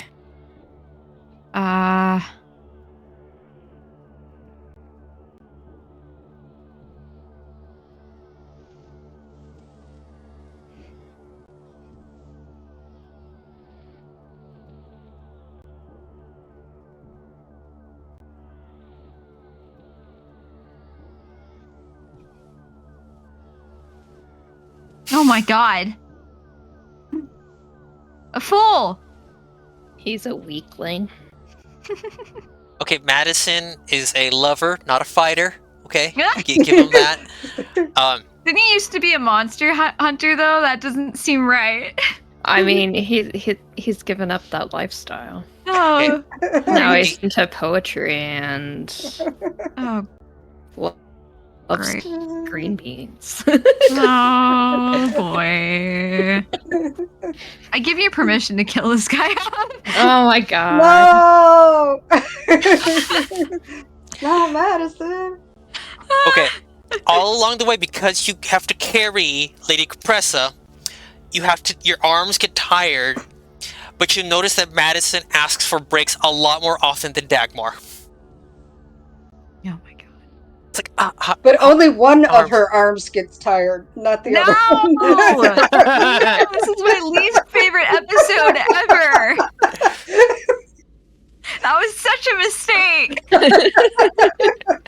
It's canon like now. I said, you do this to yourself.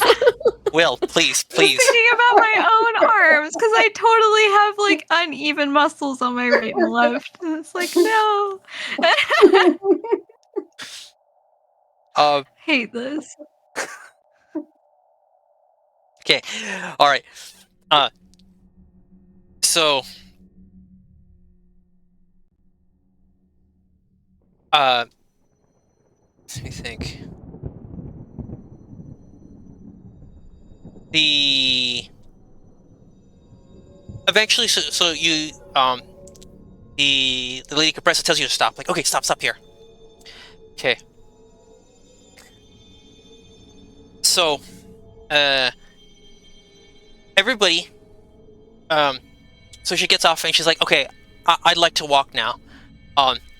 So this is going to be a little bit hard, because it's a little bit hard for me to figure out where it is with all the snow covering. But I know it's nearby. So what you can do now for her is you can either insist that she stays on your shoulders or whatever, just so you can walk around and try to figure out from there, or you can just start digging with the shovels and see if you can start to dig out areas. Or you're gonna do test pits to see if you can find the proper site. Oh my god. Double probing in the snow. What? Make an archaeology roll. Oh my Hey, god. What I have investigation. Can I do an investigation roll? Yes, you may. There you go. Wait. First, you better ask her what you're looking for. Yeah. Oh yeah, go what ahead. are you looking Yeah. for? Remember, everybody, if you're doing archaeology, first you have to consult the literature. Don't just dig. Yeah. Yes, you gotta do Yeah. research. Yeah. Need a Preach to the research choir. research design and a methodology. Background. Okay. Go. And a job hazard analysis. Okay. Okay. All right, go ahead. Roll. Okay, in theory. Ooh, a 16 on investigation. Okay. Um. So, Lady Capressa explains the shape of it. And she explains that it is a little bit taller than average and a little bit narrower than average. So it looks less like what you would think as a tombstone and a little bit more as kind of a pillar. Um, a, and so you notice a particular lump off in the distance that seems to be that particular shape. But it's pretty good distance off. Um, it's like 200 feet off the path that you're on right now. So that's a lot of snow. And everybody make perception checks.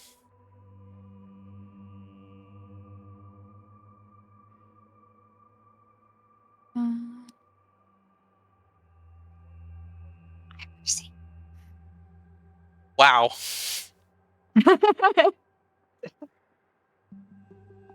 I perceive all. Okay. It's because you're a seer, an oracle. No, that's just your head canon. Yeah, it is. Also, that I'm bald because of a curse. Yes. Not canon. That's just your head canon. That's your Okay. fan fiction. Okay. So, I'll explain to you then. So, all of you notice this. There seems to be this odd, kind of. I don't know how to describe it. Like, it's a shape that's kind of winding through the snow. It looks a little bit like if someone took their hand, stuck it in the snow, and then began to drag their hand through the snow, in this long winding line that's kind of dug out of the snow. But the width of it is like maybe 8 inches to a foot wide. So you just have this trough kind of winding its way out through the snow, and you can see it kind of go in and out through the trees. Let's try Madison. Let's see if he notices it.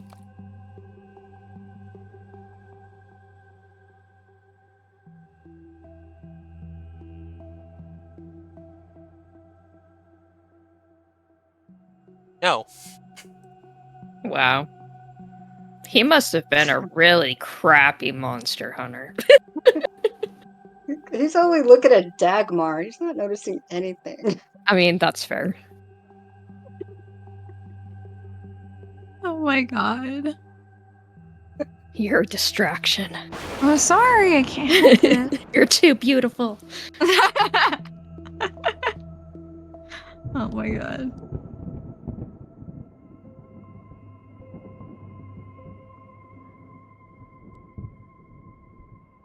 Okay. So I'm just wondering then, are you gonna since you've already identified now where you're going, are you gonna dig your way there so she can walk there easily, or are you gonna carry her there, or someone's gonna take off the snowshoes and hand it to her? How are you gonna get her to that particular grave marker? I mean, we probably could start like clearing a path with the shovels. Yeah. For like 100, 200 feet? That's true. Mm. Maybe once we get closer to the grave, then, because I assume that she'll want it like cleared off of snow and stuff anyway. So Okay, but how are you gonna get her there? We'll throw her. you just eat her. Face plants into the snow. It will break her fall. I just hope that there's not a tombstone underneath it. Yeah, she lands right where she needs to be. I mean, I guess carry her, right? I mean, Yeah. unless somebody wants to hang back and We've walked through the snow this far. Keep going another 200.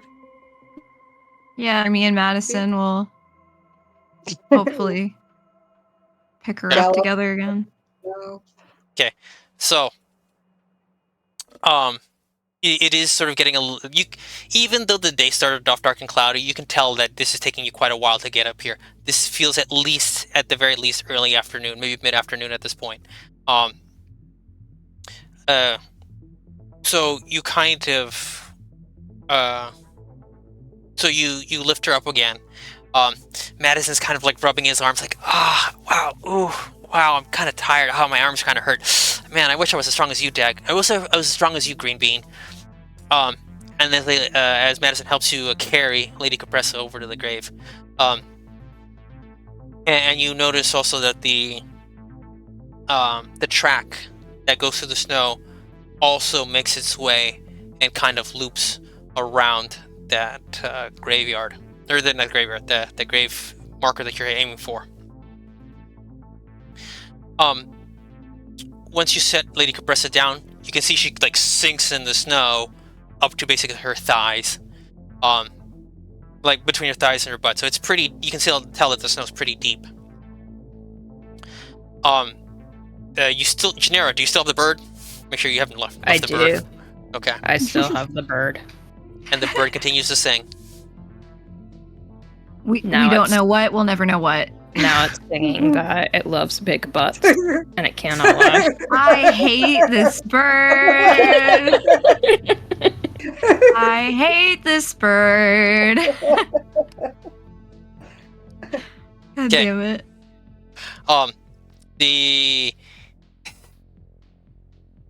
So Lady Capressa like wipes a little bit of the snow off the top of the marker, and then she kind of, you can see the look of recognition on her face, like oh this is it, and she begins to sort of wipe it away rather quickly, and then she's like, okay, can you please help me?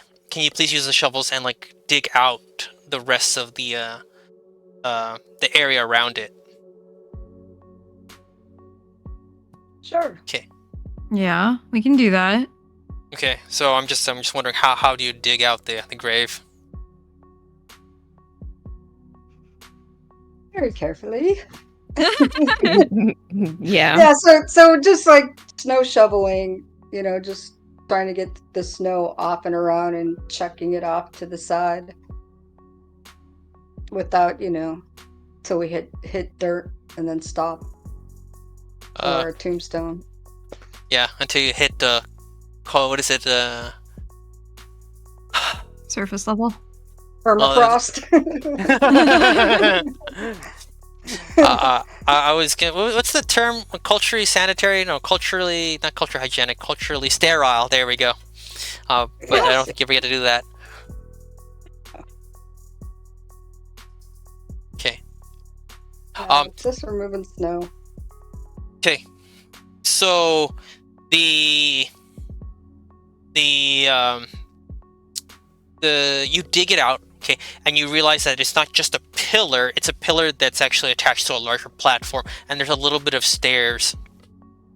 So you have like three platforms, kind of like a step pyramid, kind of working its way up, and eventually, and in the middle is this pillar. Um, and the pillar has an inscription on it. But the inscription seems to be Elvish. Ooh, what does it say? I read it. Do you read it? Well, here I'll type it to you, and then you can do. Okay, so.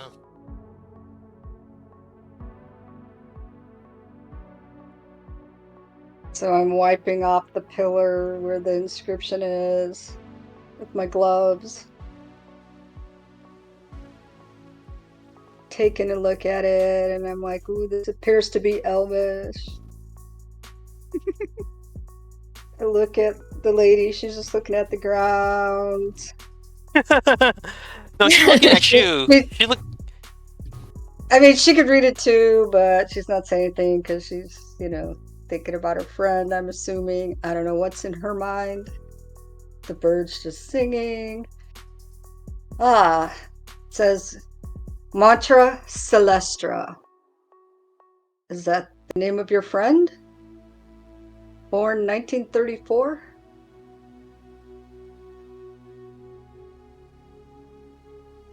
Mhm. Is this your Wait, trying to actually get the. Right, here we go. What? And I scraped the snow off. It says born in 1934. I wipe my hand over where it says died, and it says 2107. Huh? 2107. And I look at the lady and I'm like, where are we? She's like, "What do you mean? Where are we?" Is this a typo? Did you hire a cheap graves marker? Because I think they got the year wrong on this. What do you mean? You Is got this the year supposed to be wrong? Was it supposed to be 2017? No. Because if not, I'm a little. Like, what? What are you talking about? Like, Is your friend still alive and you bought this tombstone? Because elves live a long time, so that's probably a reasonable year of death. Is this like a did you buy no. a Well, timeshare on a tomb? What?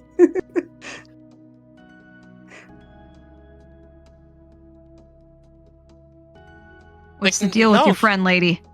no. She died like kind of young, for middle-aged young. Remember elves? She like looks at you funny, and you could see that kind of realization. She's like looking at you like, wait, you're like she's like, wait, oh, you're half elf, and then she's like full elf, and she's like, elves live to be like 700 years old. She died when she was 173. What year is this, lady? Oh yeah, I Theory's a time guess we. traveler. Huh? A theory's a time traveler. She doesn't know what year it is. Dun dun dun. Well, I was just gonna say, did we ever like establish That's where my brain's at. a year? Yeah. Actually, I never established the year because when I was working this out, I was always doing like years before present. So I'm just like, okay, let's Yeah. do like 1,000 years before now. So we're just gonna. So that's actually a good question. So are you Mhm. Are you guys gonna do the math in your head and ask, and like think how far back or what year this is supposed to be? Okay, so let me. I'm gonna put the year in here.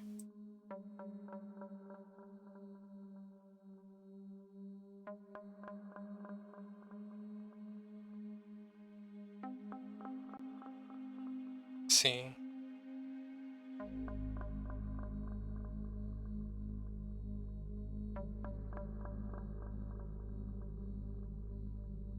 Make sure that my math is okay.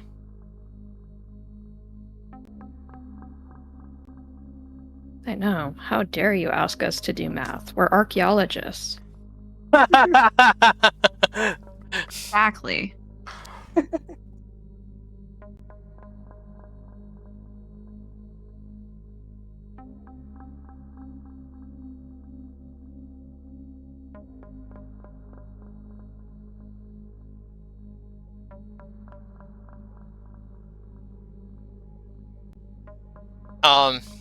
So you can see that there's a bit of, you can see that she's getting a little bit teary-eyed and kind of but she still has a smile on her face, and so she sits down on top of the grave, and she's like motions to you, like it's okay, guys. You don't have to stay here. Um, you've already cleaned the grave. I just like a moment here alone. Um, just to have a private moment, if I can. And so she kind of like waves you away a little bit. Do you want the bird, or Yeah, do you want the bird? want us to take the bird with us? We don't No, want the bird. she'll take the bird off of you. So she takes the bird from you. Just a little bit of a tweet, and then she lays it. She puts it down next to her on the ground. So you guys can go off. And she says you're free to go. You're free to take like your lunch break or whatever. She says it's late in the day and we haven't really eaten. You must be hungry. Okay. Thank you for taking the bird. And I cannot lie. You other brothers can't deny. Remember, only Dagmar understands the bird. I know. I think that's hilarious. I hate it. It's stuck with all these weird companion type things, and all I want is a miniature pig with a hat.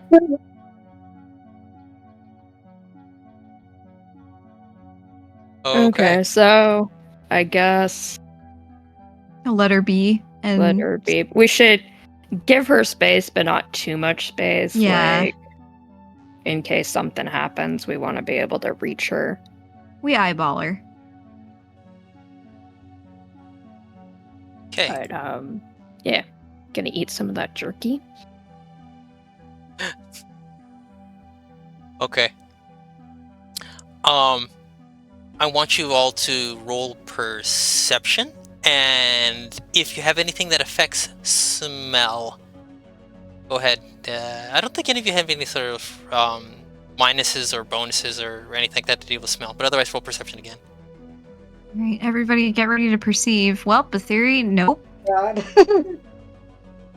I perceive I'm cold. Yeah. The Oracle! A theory perceives her lunch. She was very hungry. Yeah.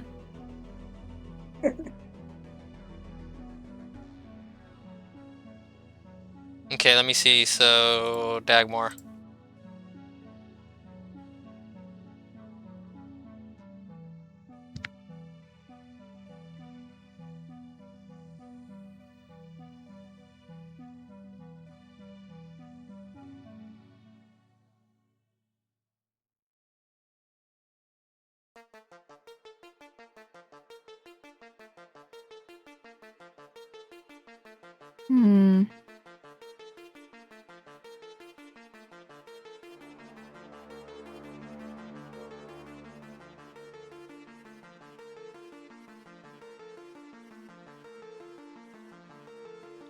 Well, I'm certainly smelling something. You guys smell anything? Yes. It's like a strong, foul, bitter odor. It's very strong, but I can't tell where it's coming from with my nose. It is coming from the north of us. The Oracle. Very accurate smelling. Yeah. And it's getting stronger. You lick your finger and you just like lift it up and works for wind and for smell. Yep.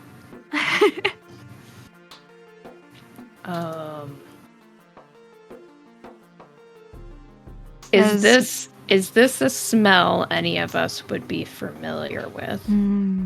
Okay, actually, let's have Madison roll too. I forgot to have Yeah, Madison. Yeah. I was gonna suggest. Mr. Monster Hunter. Yeah. I was gonna guess a 5. A little bit better. You can see him. You can see him kind of wrinkle his nose a little bit and like look at each of you, and he kind of like shakes his head like nope. With a 10? Alright. And he whispers, "He who smelt it dealt it." Oh my god.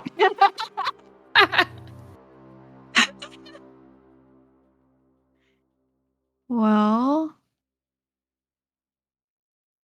So, would this be a smell that we've smelt before, or like No, it is a very unfamiliar smell. no? And it Because is a very unappealing, okay, almost 'cause I was gonna- nauseous smell. Okay, because I was gonna say I'm pretty sure we've smelt something stinky before, a certain cryptid. So yeah. Wait, so the lady, cup lady, which direction is she from us? So okay, so let me see. So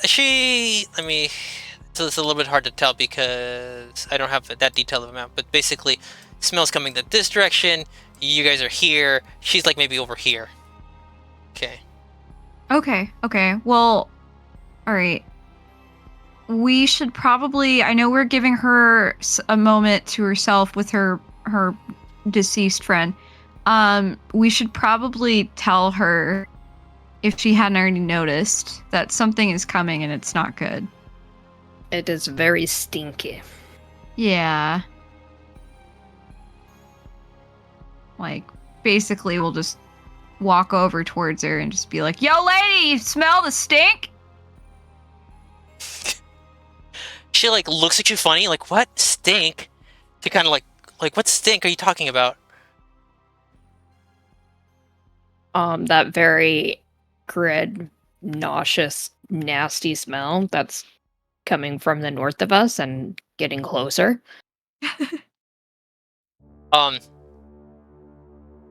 Okay, everybody, roll perception again. Oh, jeez. I'm waiting for insight.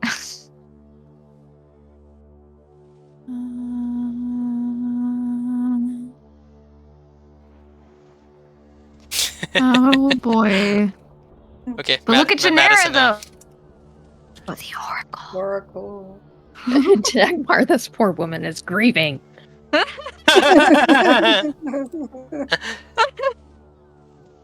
Madison does okay. Madison kind of does pick up his head for a second, and he looks really puzzled.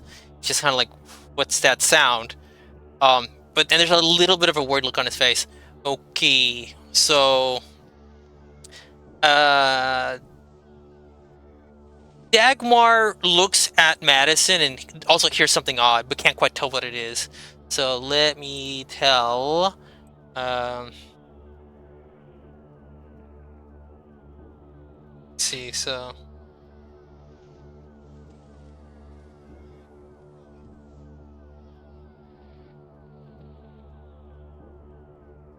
Dagmar has like a 1 in empathy. Oh my god.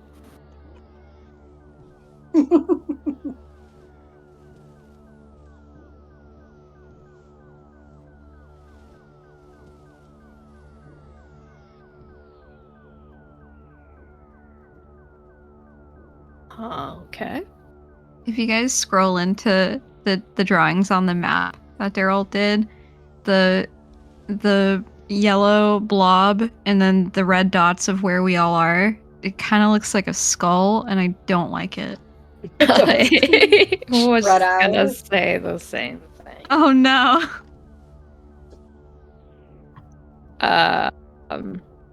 Okay, so like I'm gonna look at a theory because it's clear that Dagmar and Madison didn't really like notice anything. We're They dumb. noticed something, but aren't quite picking it up. I hear people are talk Oh like there's God. there's some people whispering, some people yelling, like shouting. I I I hear the same thing. I think there's more than one smelly being headed this way. I heard it too. Oh jeez, that's terrifying, Daryl. No. Is that our north arrow? Oh, it's a no. It's a no. No. Just no. No, headed our way. Hey, so we're in the woods. Is there a tree I can climb to see what's going on? There's a lot of trees. There are trees everywhere, Yeah. Theory. You may have your pick of the litter. All right. I pick a nice tall one nearby us that I can climb up. Might be slippery if it's icy. Oh God. uh, yeah, I don't do well in snow. I'm gonna climb up. Okay. See what I see.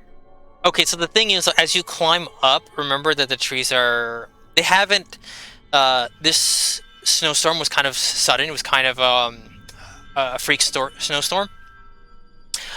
So there's still a little bit of leaves left on the trees, and the snow hasn't quite melted off the trees yet, so it's hard for you to look through all of the branches. You'll have to shake the tree a little to get it to drop its snow. Hmm.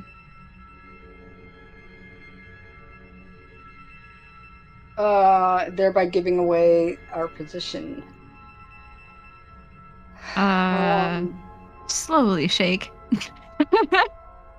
yeah, trees shake in nature, right? Yeah. Just make it look like the wind is rustling through Yeah, one tree. Just okay, one. I'll do that. Okay, Should I I'd roll like Can't you be to for bad. roll... something? I want you to roll a performance, and I want you to channel a tree. I want you to do some method acting and think, okay, I'm a tree. I'm swaying in the wind. Oh my My god. branches are heavy with snow. Please roll performance. Oh no. Oh no. I am a tree. My branches fall heavy with snow. She's Don't basically just shouting that. Yeah. don't pay attention to me. Just shaking the snow off because I'm a tree. Just like so Tree. what I'm picturing is like in the Wizard of Oz when Toto pulls away the curtain revealing the wizard is just a man.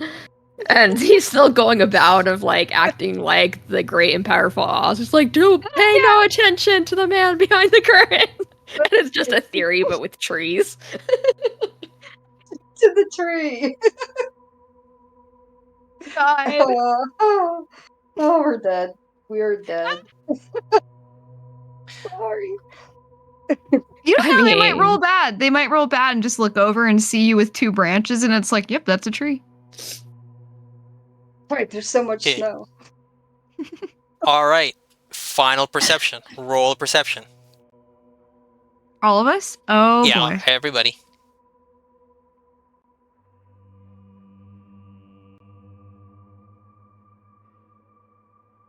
ah, shit. Dagmar actually perceived more than me this time. I am the Oracle. Okay, so for every... And then Madison, we'll do Madison, so I don't...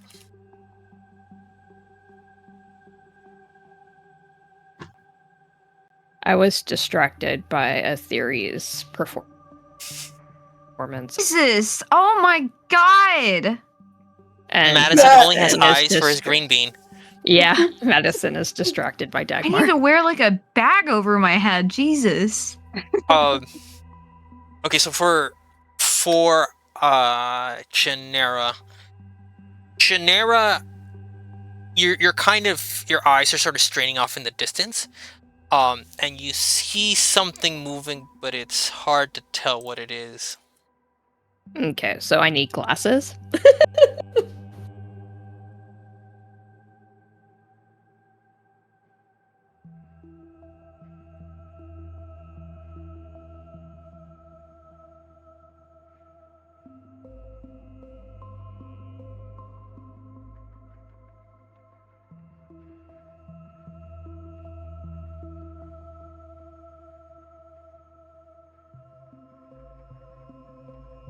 Okay, let me see. And a theory. That sounds creepy. Hmm.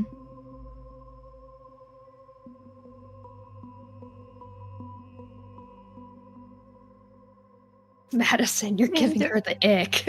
Ick. Oh, he gave me that long before this episode. Okay, and then finally for Dagmore.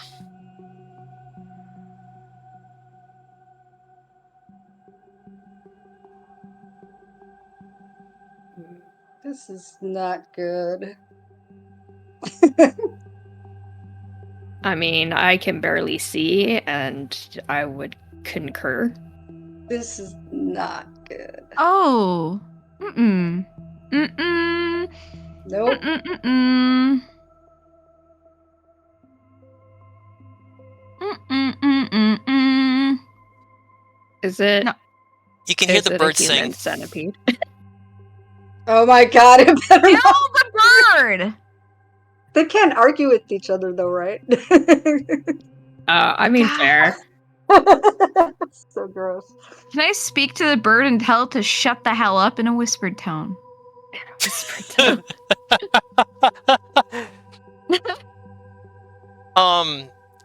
It goes silent. Cool. Bird whisperer. Literally. So Lady Compress is like, what's happening? What's happening? Like, she's starting to smell something odd. Like, you can see her nose is wrinkling. She's kind of looking around, like she's hearing something kind of odd. Like, she's like, what's happening? What's happening? I think that we should go. I don't know what you guys saw, but I'm seeing a long and low to the ground shadow. Yep, I see that too. Slithers. Lady, there is a monster approaching. You need to get behind us. I hope your time of mourning is done. We need to go. Okay, guys, so what are you guys gonna do? Are you gonna stand and fight? Are you gonna run like cowards? Yes. Well, is she scared after we tell her this? Is she scared? And she does look frightened. Okay. Guys, should we run? Don't run, you coward.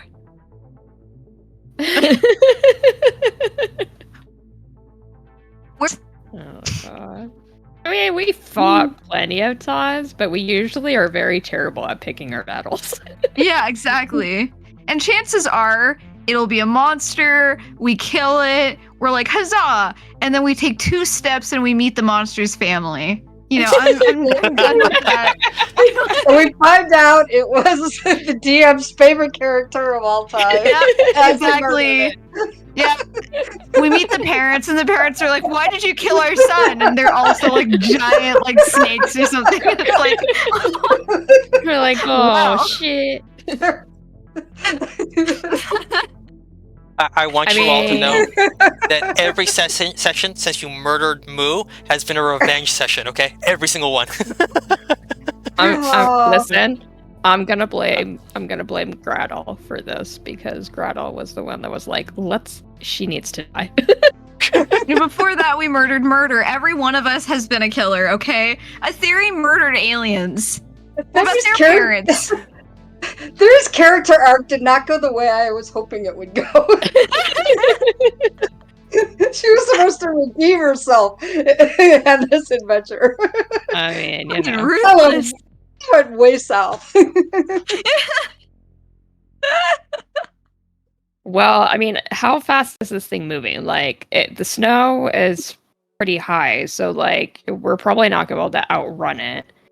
And if it created this trail, I'm assuming that it's probably just reusing the trail. No. Okay. So from what you can tell, it's moving towards you. It's moving toward.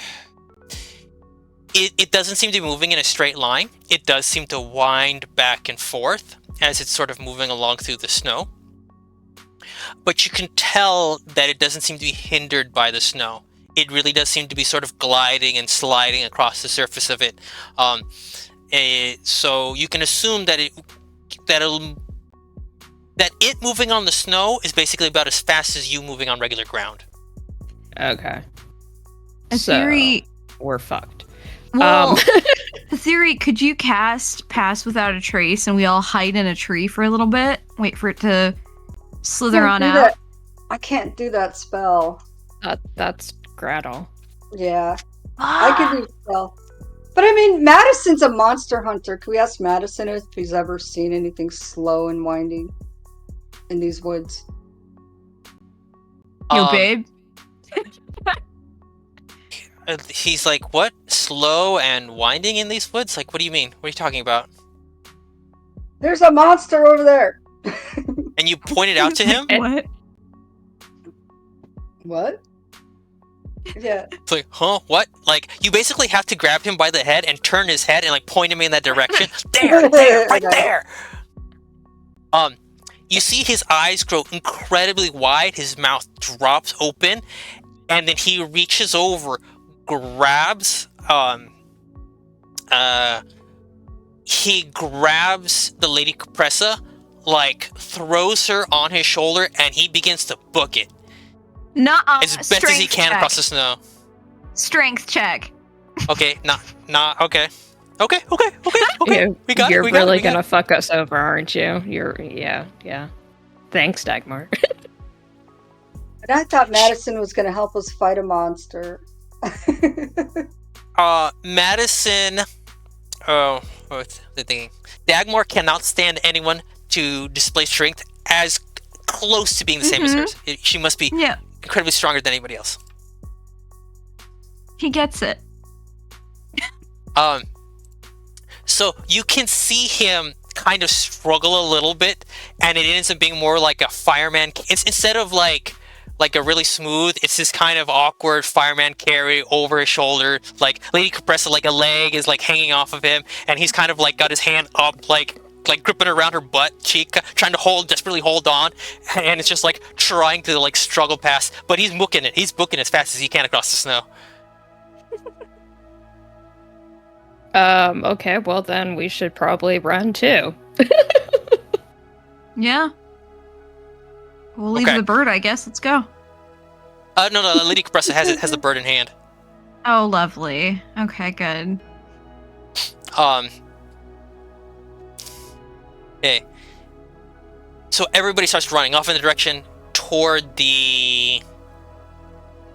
He's kind of moving back toward the main path that you came up from. Are you guys following? So you're all running. Everybody's running. Yeah. Okay. Once everybody starts running, you notice the black shape that's coming towards you. Now starts to do more of a bead line. Now the winding is tightening, and is now like heading directly toward you. So I'm going to describe now to the audience, because at this point now you can kind of see more clearly. The shape is this black, smooth, shiny, slick, long body like that of a worm, and it is something like 15, 16, 17 feet long, and it is about 8 inches a foot in diameter around, and you can see it slither and worm its way through the snow, and it's heading toward you now. Great. The snow, even though you're wearing snow shoes, the snowshoes allow you to walk on the surface of the snow, but because of the awkwardness, this counts as rough terrain. Your movement is halved. The black worm is not impeded by that, so it is catching up, and it's catching up fairly quickly. And we can tell it's coming in our direction, or like it's honed in on our location, right? Yes. Like yes. it's not that we just so happen to fall on its path. No, you can tell it's moving with intention toward you. Cool. Well, we need to stand up. We need to stand our ground, I guess. Yeah, we're gonna have to just kill it or be killed. Could we light a branch with with the matches real quick and just wave some fire at it? Like creatures don't like fire. Uh, uh. Yeah, do we have Okay. enough time? Okay. So I'm gonna give you guys all a round. You get to do one action. What are you gonna do? You get 1 round to prepare before the thing is right on top of you. Oh Jesus. Hmm.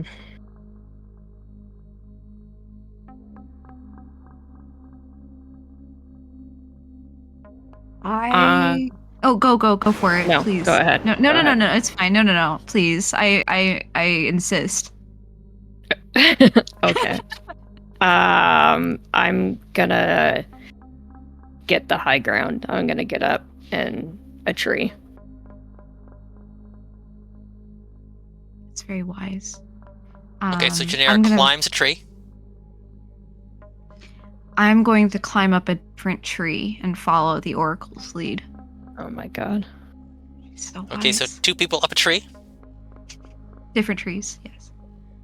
Yeah, I definitely want to be in a tree and draw my bow. I'm having a. I feel like we should be like Will Ferrell and Elf and just start making a bunch of snowballs. Like really, really super fast. But no. I will climb a tree and draw my bow. Okay, let me see. I know I have a.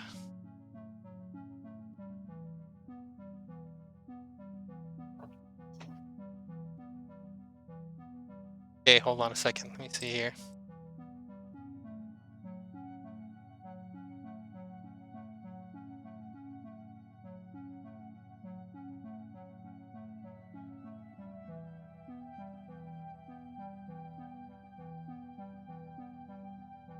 Huh.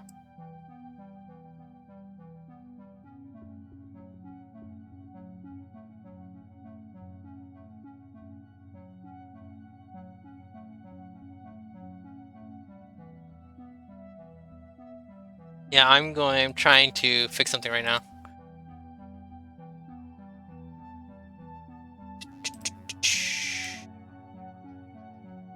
Yeah, I'm in the Okay. tree.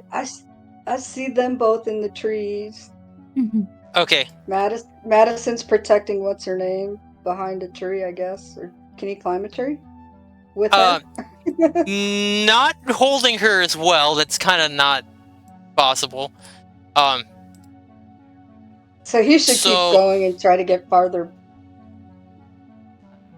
each Well, of you. can Go. I like could we imagine it in such a way of we all climb trees and then Madison holding Lady Capricious is running underneath a branch or something that I'm standing on, and I reach down with my strong arm, not my weak arm, and I lift them up onto the branch that I'm on. Could I do that? Oh, they're ahead of you. They're way ahead of you. Could I use my strong arm to stretch all the way to where they are? Strong and stretchy arm. Yeah, strong and stretchy arm. Never mind. They're fucked. It's fine. I mean, I would hope that we can like distract and stop the thing before it reaches them. How stinky is the jerky that we have? Is it a strong smell? Some jerky. No, it just smells it. I mean, it smells like jerky and it smells kind of like mutton. I mean, that's what it smells like, but it's not terrible. So the seasoning isn't very strong. Do we have anything that smells quite strong we could throw and distract the worm thing?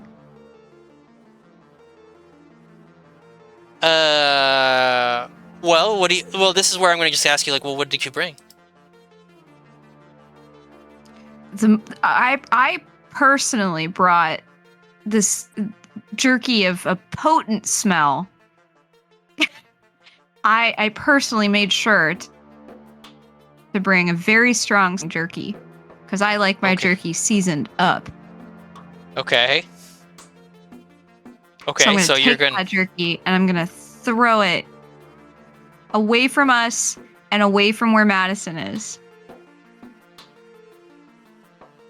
Really? Yes. Okay, so alright, we're just gonna use this map here, just a generic map. Let me put down the black worm.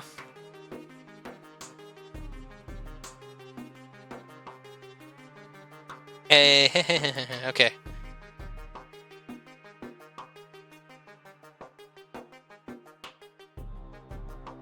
So let me put down a black.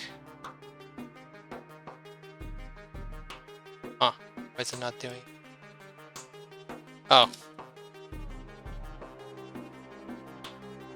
Silly me. And then I want...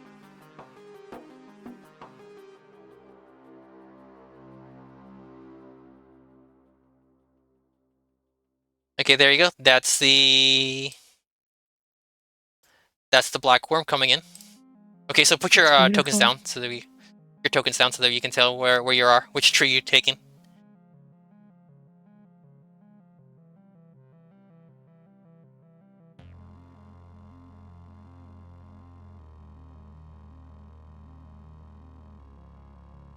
Why is it theories like... Small. Yeah, I don't know. That's weird.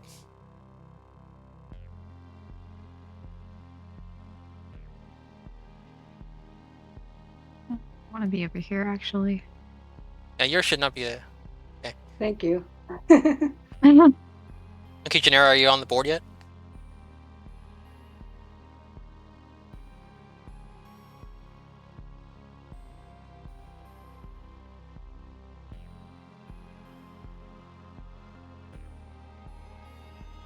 Janera, are you on the board? Oh, I'm sorry. I stepped away for a second.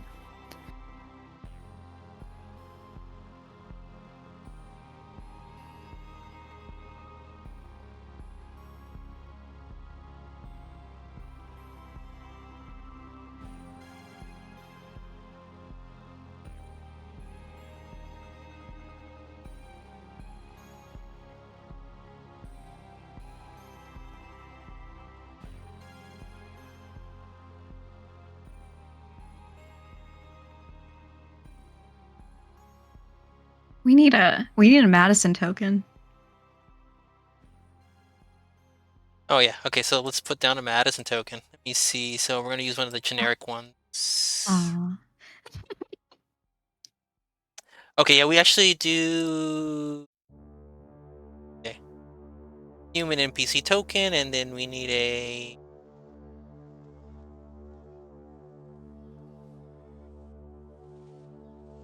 Orc NPC token. Okay, so there we go. Need to make more of these.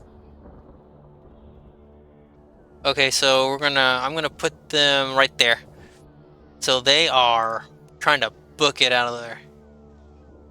And this one's actually probably a little bit too big. Let's make it just a little bit smaller. There we go.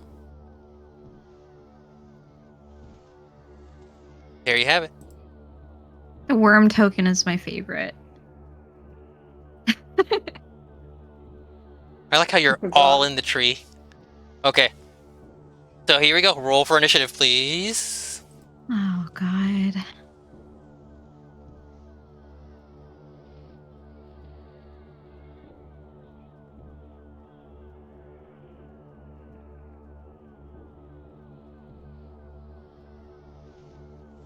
Huh. Let's see, Dag. I don't know why Dagmar is not on my thingy here.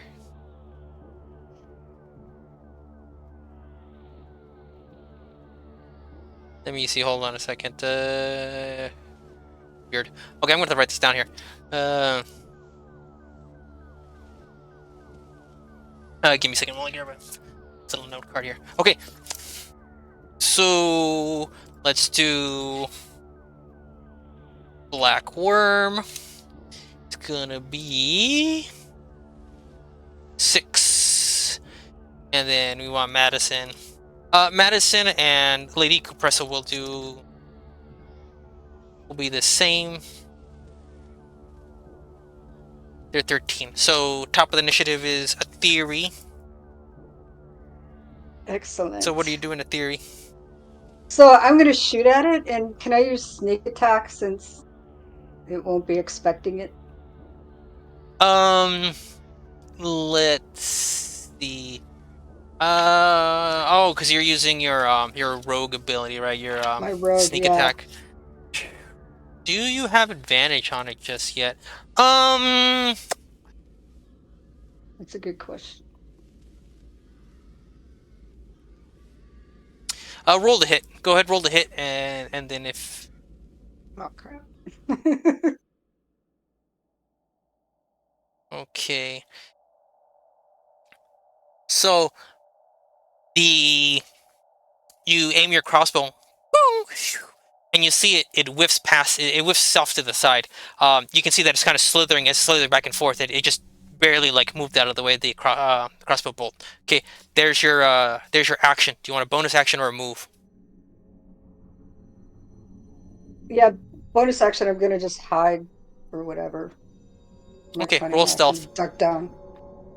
Because I think like cunning action, I could do like a duck or a hide. Yeah. As part of your cunning action, you can do a dash, disengage, or hide. Yeah, I'm hiding behind the branch. Okay. Doing your best to hide. I think that's my turn. Okay. You're not moving, so that doesn't No. matter Oh yeah, there. no, no, yeah. Okay. Okay. Next up is Madison. Um, Madison. Madison with the Compressa. They move 5, 10, 15. Okay, so he's just booking it right now. Um, he's just booking it right now. Janira, go.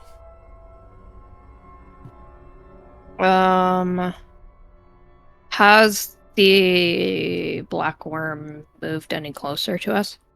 Well, it's not its turn yet. It goes after you. Oh, okay. I'm going to wait and not do anything just yet. Okay, so are you gonna hold your action for something particular, or? Well, I want it to be close.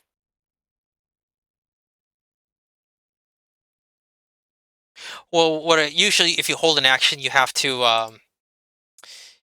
declare what exactly it is that you're gonna do, and you have to describe the conditions about which would happen.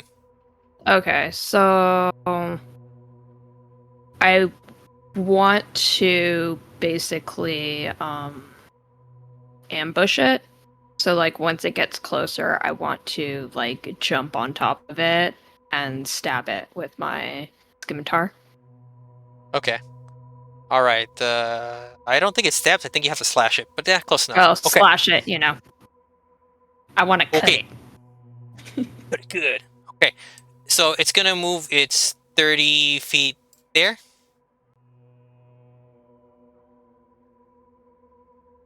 Slither, slither, slither, slither, slither. And it is going to end up right there. Okay. So if you like, I can let you. It's close enough. You can go ahead and drop down on top of it if you'd like. Okay. Okay, so just move your Jump token down. over and roll. Yeah. And then roll for the slashing. Yeah.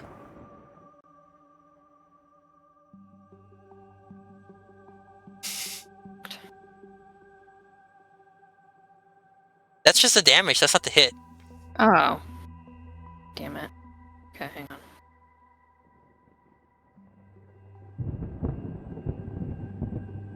There we go. Ooh, fantastic. Um, so now that you're up closer to it, you can, the putrid sort of kind of rank odor. It's this really burning, almost like this really like really sharp, almost burning smell as it wafts up into your nostrils as you fall down on top of it. The scimitar slashes into it, and there's a bit of a squish and a splurt sound as you cut into its flesh. And now that you're also quite close to it, you can hear a lot of voices. It's this weird cacophony of people kind of whispering and shouting and arguing and just talking. And once you kind of strike it, you can see it like wriggle and writhe and shake a little bit as it reacts to the blow. All right, next up, black worm. The black worm wraps itself around, and begins to try to entangle you, Genera. So we're gonna do a strength roll. So let me see here. So it's gonna do it's a contested strength. So we're gonna do d20. Roll a strength save. Roll athletics. Sorry, athletics. Roll athletics. Athletics. Okay. Athletics or acrobatics, whichever is higher. Let me see. Acrobatics is the highest. So see if you can dodge out of the way, jump out of the way. Oh. Wait. Damn.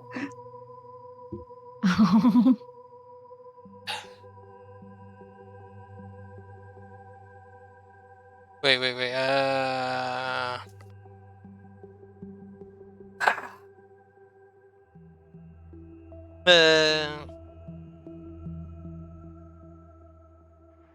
I always forget. I believe its ties go to the defender.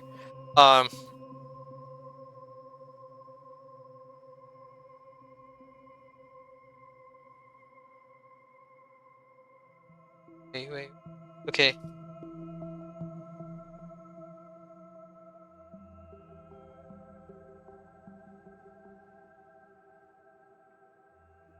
Oh, I always forget this. Why do I always forget this? I mean, I feel like it doesn't happen that often. So.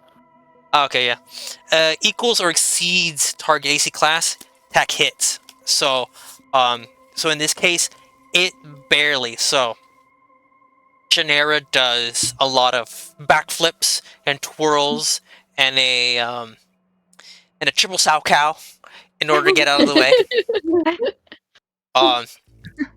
But the black worm is able to follow Genera every step of the way and wraps itself around her, and she's now constricted. Okay. Now the worm squeezes. The worm squeezes, and it's gonna do. You are now grappled, which means your movement is 0, but you can still attack. You can still do. You can still basically do whatever you like. You just can't move. And you take. You take 5 damage, Genera. Okay. You take 5 points of psychic damage.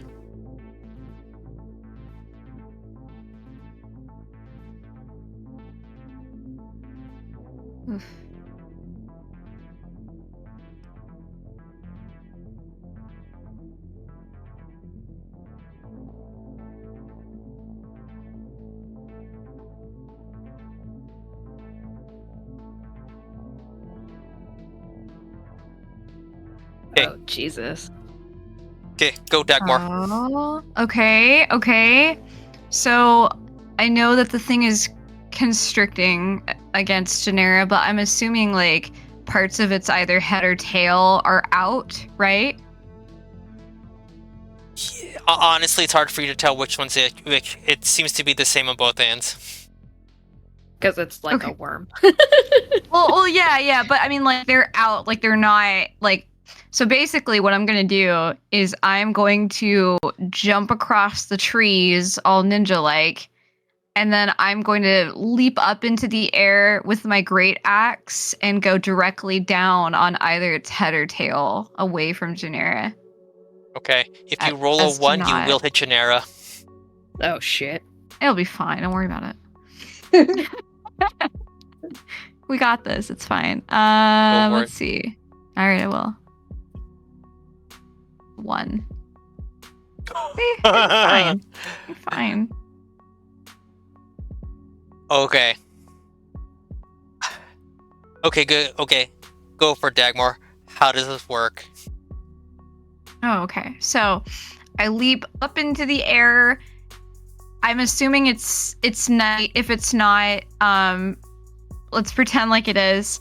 And I'm going to lift my great axe up with my jump, and the head of the axe is like in the moon. It's almost like Dagmar had like a trance sequence. There's like sparkles and stuff. It's really cool. There's sound effects. It's like whoosh. It's great. Is Sailor Moon And now? yeah, and then it's like it's slow-mo at this point, and like you can see Madison off in the distance. His eyes are just full of twinkles and his face is all red, and he's just like, oh my god, wow, so cool. And then she slowly brings the axe down, and then she's on top of it, and then she goes directly into the worm. It splits it in half, kind of, and it's dead, and there's blood everywhere, and a little bit of blood got on Janera, but she's also got like twinkles and stuff in her eyes. She's like, wow, my hero, right? And like, yeah. Okay. He's like, this is what actually happened. Yeah, So- I was just gonna say, so like, this is where you like have the cutaway. It's like an anime or whatever, like where you cut away, and this is the way the person envisions it being, and then they go back to how it really was. She tripped and fell, but it still hit. It's a very good first draft. A few notes. Thank you. All right. edits. Okay. Sure. Remember that it's late afternoon, so you wouldn't be seeing the moon. And it's cloudy, so you wouldn't really be seeing the sky anyway. All right. Finally, okay, so Dagmar, as was described, leaps from the tree down on to the black worm, bringing the axe down over her head, and it seems like in slow motion as she cuts down into the worm, and everyone can hear the voices and arguing and screaming, and you can hear just over the weird sounds that seem to be coming from the worm, you hear the voice of Dagmar, and then blood spurts everywhere, and a little bit gets on Janera, but there's no blood. But there is a squish sound as it digs into the worm, and you can see Dagmar going, and then Madison has sparkles in his eyes, and you see like Dagmar look over his shoulder over at Dagmar, give him a wink, and Madison, like she described, is like, wow, with sparkles in his eyes, looking at Dagmar. The worm is not dead yet. But significantly damaged. It squirms in under the blow of the great axe. Okay, back up to the top of theory. Dang. All right. I want to jump down and try to help free Janera. Can I, if I drop my crossbow and pull out my longsword, is that 2 actions, or can I do that as 1 action? No, that's fine. If you drop something, like that's not negative. an action. Yeah. So I'm gonna leap out of the tree and pull out my longsword and go to slice at the other end of that from what Dagmar just sliced at. Oh, working it from both ends. Okay, whatever. Yeah. I don't know. I don't think that helped. Okay, so unfortunately, it's squirming too much under the pain of the brutal attack from Dagmar, and you can't quite like poke at it properly. Oh, I move your token down, so you're up against the worm. Yeah, so I'm on the other end. Okay. Okay. And then, yeah, then I guess I disengage. You don't have to. Well, disengage is only really necessary for moving away from it, but you're not really moving away from it, are you? No. Okay. Okay. Next up is Madison.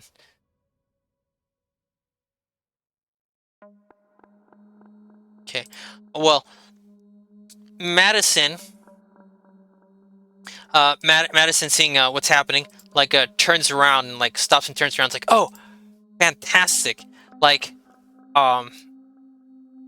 he's very excited. It's like you're amazing, Green Bean. He shouts in excitement, and he moves the Lady Cupressa behind him, and you hear the bird singing still. Oh my god. And so Madison takes a moment to sort of to just wait, and he draws. I'm trying to think, what's his weapon? His weapon will be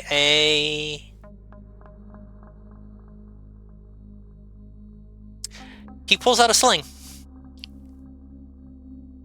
and he loads it with a rock,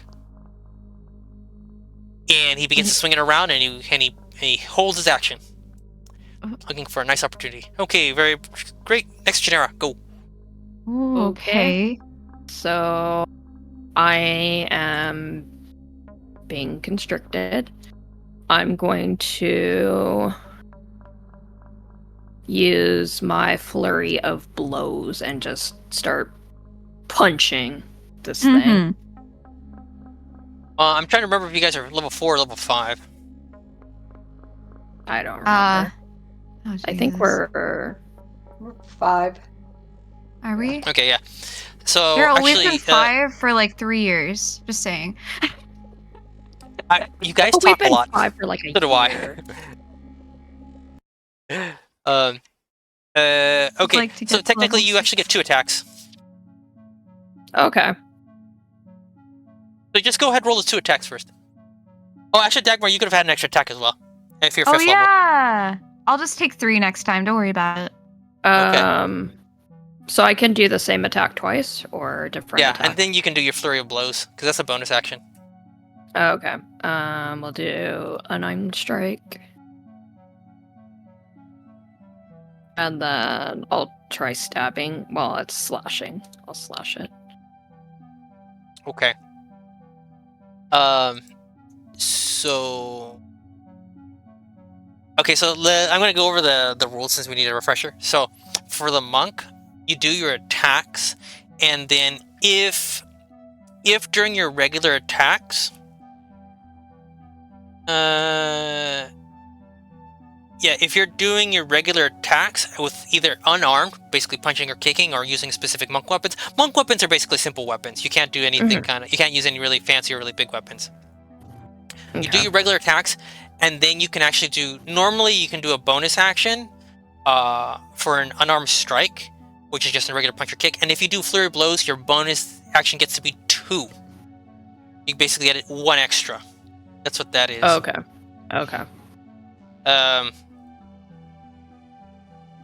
Yeah. So then we do the flurry of blows and then just the unarmed strike?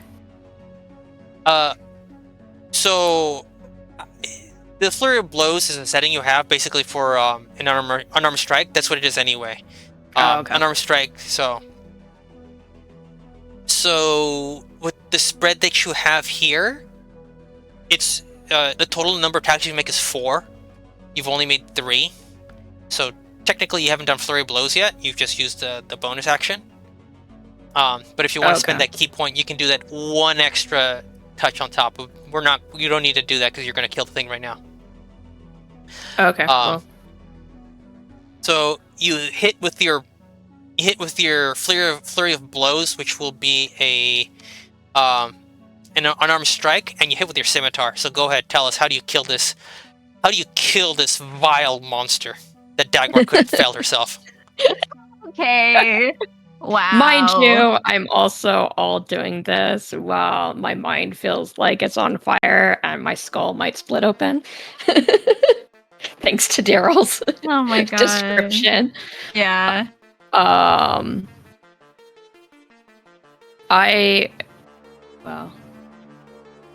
I guess you don't know where its head's at, so I'm just like constricted by its body, right? So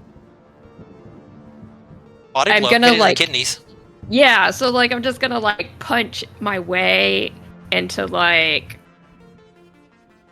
the soft area that I slashed before and just like pummel it and then Well, like you guess you see basically get one punch and one slash. So how do you want to do okay. it?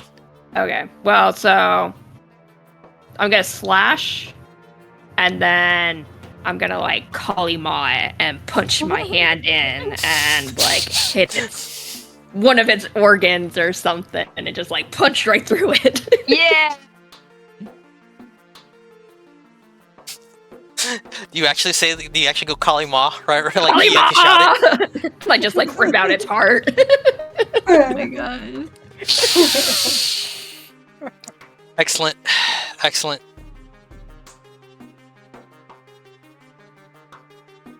In Dagmar's headcanon, she did it. Of course. In Madison's headcanon, Dagmar also did it. Janera's pissed. Okay. Oh, in celebration of that thing you just did, I'm gonna type this. Hold on. Oh no. Did it work? Hold on. No. No! Dang it! I was trying to add sound alerts for Daryl. I'll keep working on it. Ignore me. Don't mind me. Okay. Was it this one? I don't know if it'll play on stream. Yeah. That is the one I'm trying to add. No, exactly. Fantastic. Okay. So Janera whirls around, takes her scimitar, cuts this deep gash down the middle of the black worm, punches her fist into the open wound, and rips out this still beating black oozing like thing that kind of spurts and like screams a little as she squeezes it and he screams, Kalima! Yes. The black worm falls limp to the ground. And Madison like applauds you. And the Lady Capress is like, wow, impressive. You are some valiant warriors. You have my admiration and gratitude.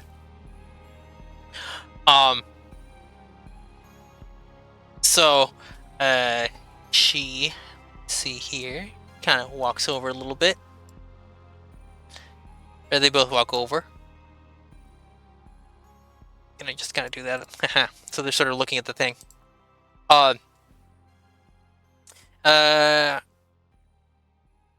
Madison looks up with almost literal stars, hearts in his eyes at Dagmar.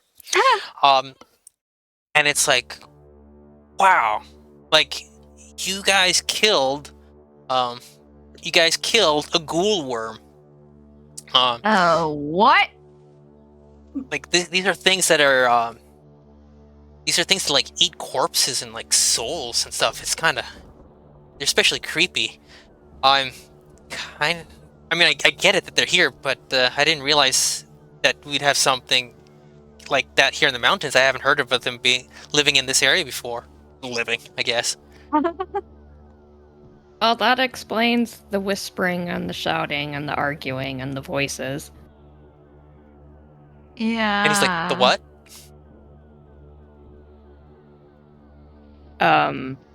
There was voices coming from the worm. And he's like, and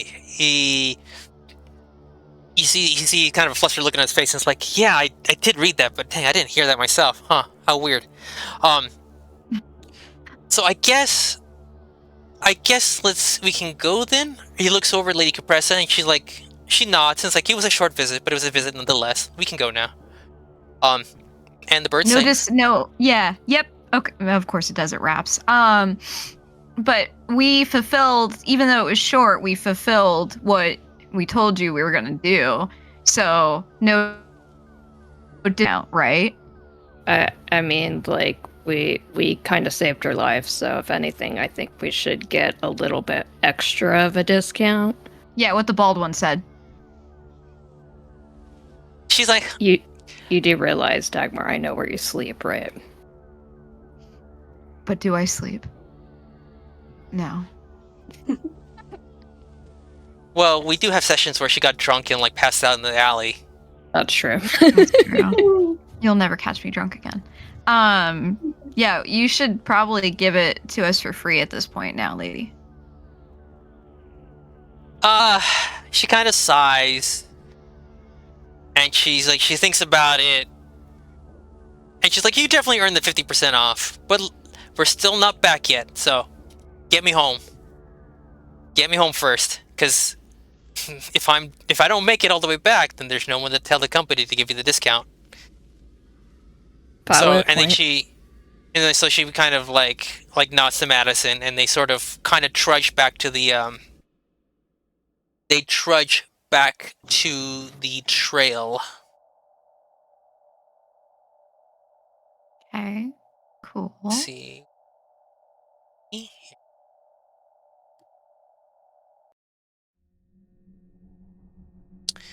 Okay. So you slowly make it back along the trail. And you going back is a little bit faster coming there. But you're coming back still rather late in the day. You can tell from the wind and the temperature that it's quite dark. It's quite late when you get back. So coming back to the company, and the fireplace is especially comforting and warming to your bones as you get back there.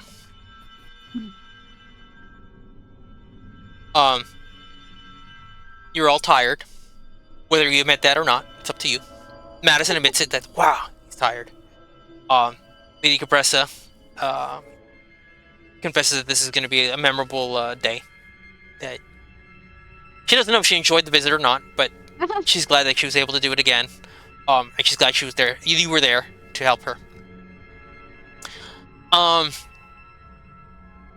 And she kind of mulls it over for a little bit, and she's like, well... She looks at Aetheri, Janera, and Dagmar. And then slowly glances, like, side-eyes Madison, and it's like, okay, you three can go for free. Madison, a deeper discount. He'll pay like 10%. And then you have two more friends that you have with you. Two more friends, they'll be at half discount. What do you say? Sorry. Okay, so we're free. Half discount. So, like, what are you saying? Like 50% off the price, or so? And then Madison gets like half, 90. Half of the. So normally it would have cost you 60 silver. It would have cost you 60 silver per person. Okay, so Aetheri, Janera, Dagmar, free. Madison has to pay just 6 silver. And then your two other friends will have to pay 30 each. I think that's fair. Yeah, Okay. I'm cool with that. All right, so we're just gonna go ahead and take the money out of Graddol and Svarin's pockets then. They come back. Okay. It's the year 2,371. Yeah, their pockets are a little bit lighter, or they're it's just there's no fire, but I'm covered in black goop. yeah. Maybe I still have the heart in my pocket. You want to keep that thing? Why not? It's a trophy. Okay, it's up to you. It's a soul sucker. It's cursed too. Hey man, gotta keep up the brand. Okay. All right, so I do want to. So here's your lesson for the day. Here's your amazing factor. Your what is it? The more you know, kind of thing. So here in the real world, the year is 2023. But in the Buddhist calendar is 2,565.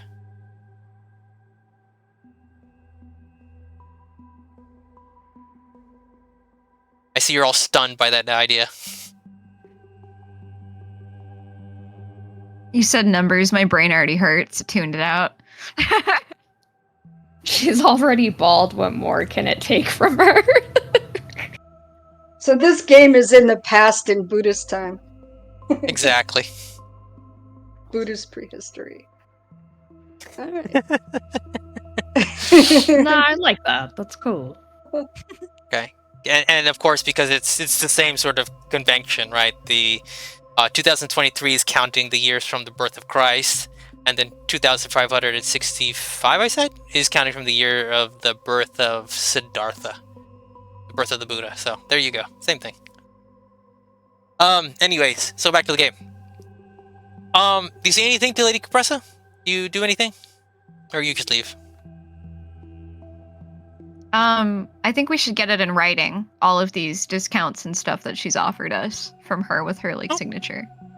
Okay. She motions to one of her accountants, to one of her bookkeepers, and it's like, okay. And she looks at you like, which ship wouldn't you want to leave? I think we want to leave as soon as possible, right? Yeah. Do you want to leave tomorrow? As early as, yeah. Well, I mean, then. do we need time to prep to get, like, provisions, anything like that? Because, like, we also, the ship's only going to take us so far, right? It's going to take you pretty far. Yeah. Okay. Well, and then we have to cross the entire continent to get to the other side. And we don't know if the ship is going to dock at, like, a town or something. Is it going to dock at, like, a town or something? Yeah, it's basically going to sail along the coast, and it'll stop every other day or so. Okay, well, it's going to stop at multiple towns then, so. Okay, well, if everybody's cool with, well, obviously, everybody minus Gretel and Zvarin is cool with leaving tomorrow, then that's fine. They'll be cool with what we tell them to be cool with. I think so. Okay. But remember, in their time, right, they will have had a day to catch up. So we'll just say that you told them to get ready. Yeah. Yeah. Okay. So you're like, okay. So you're in that much of a hurry? Okay. So she tells the accountant, okay, I want them to be on the ship on tomorrow with such and such a company, and they flip through the books and the papers, and she goes through and like, okay, this shipment, this particular docket or whatever. And then you can see the bookkeeper write in your names in very small but very neat handwriting, and you can see your names, a little description, and then a note, price paid. And she marks it down. She comes to Madison, owes 6 silver. Madison hands her the money right then and there, and then the bookkeeper crosses out like paid, and then writes down also the name for Gradal and Zvarin, waiting for payment. And so Lady Compress is like, okay, you're all ready. You're all ready for the journey tomorrow. Just show up tomorrow. Show up tomorrow by noon. You need to be here back by noon because the ship will leave about early afternoon. Okay. Perfect. Sounds good. Okay. And that, ladies and gentlemen, is Goblin Town for this evening. You're all going to go on a 3-hour tour, and nothing bad will happen. Nothing. No, nothing at all. Absolutely nothing.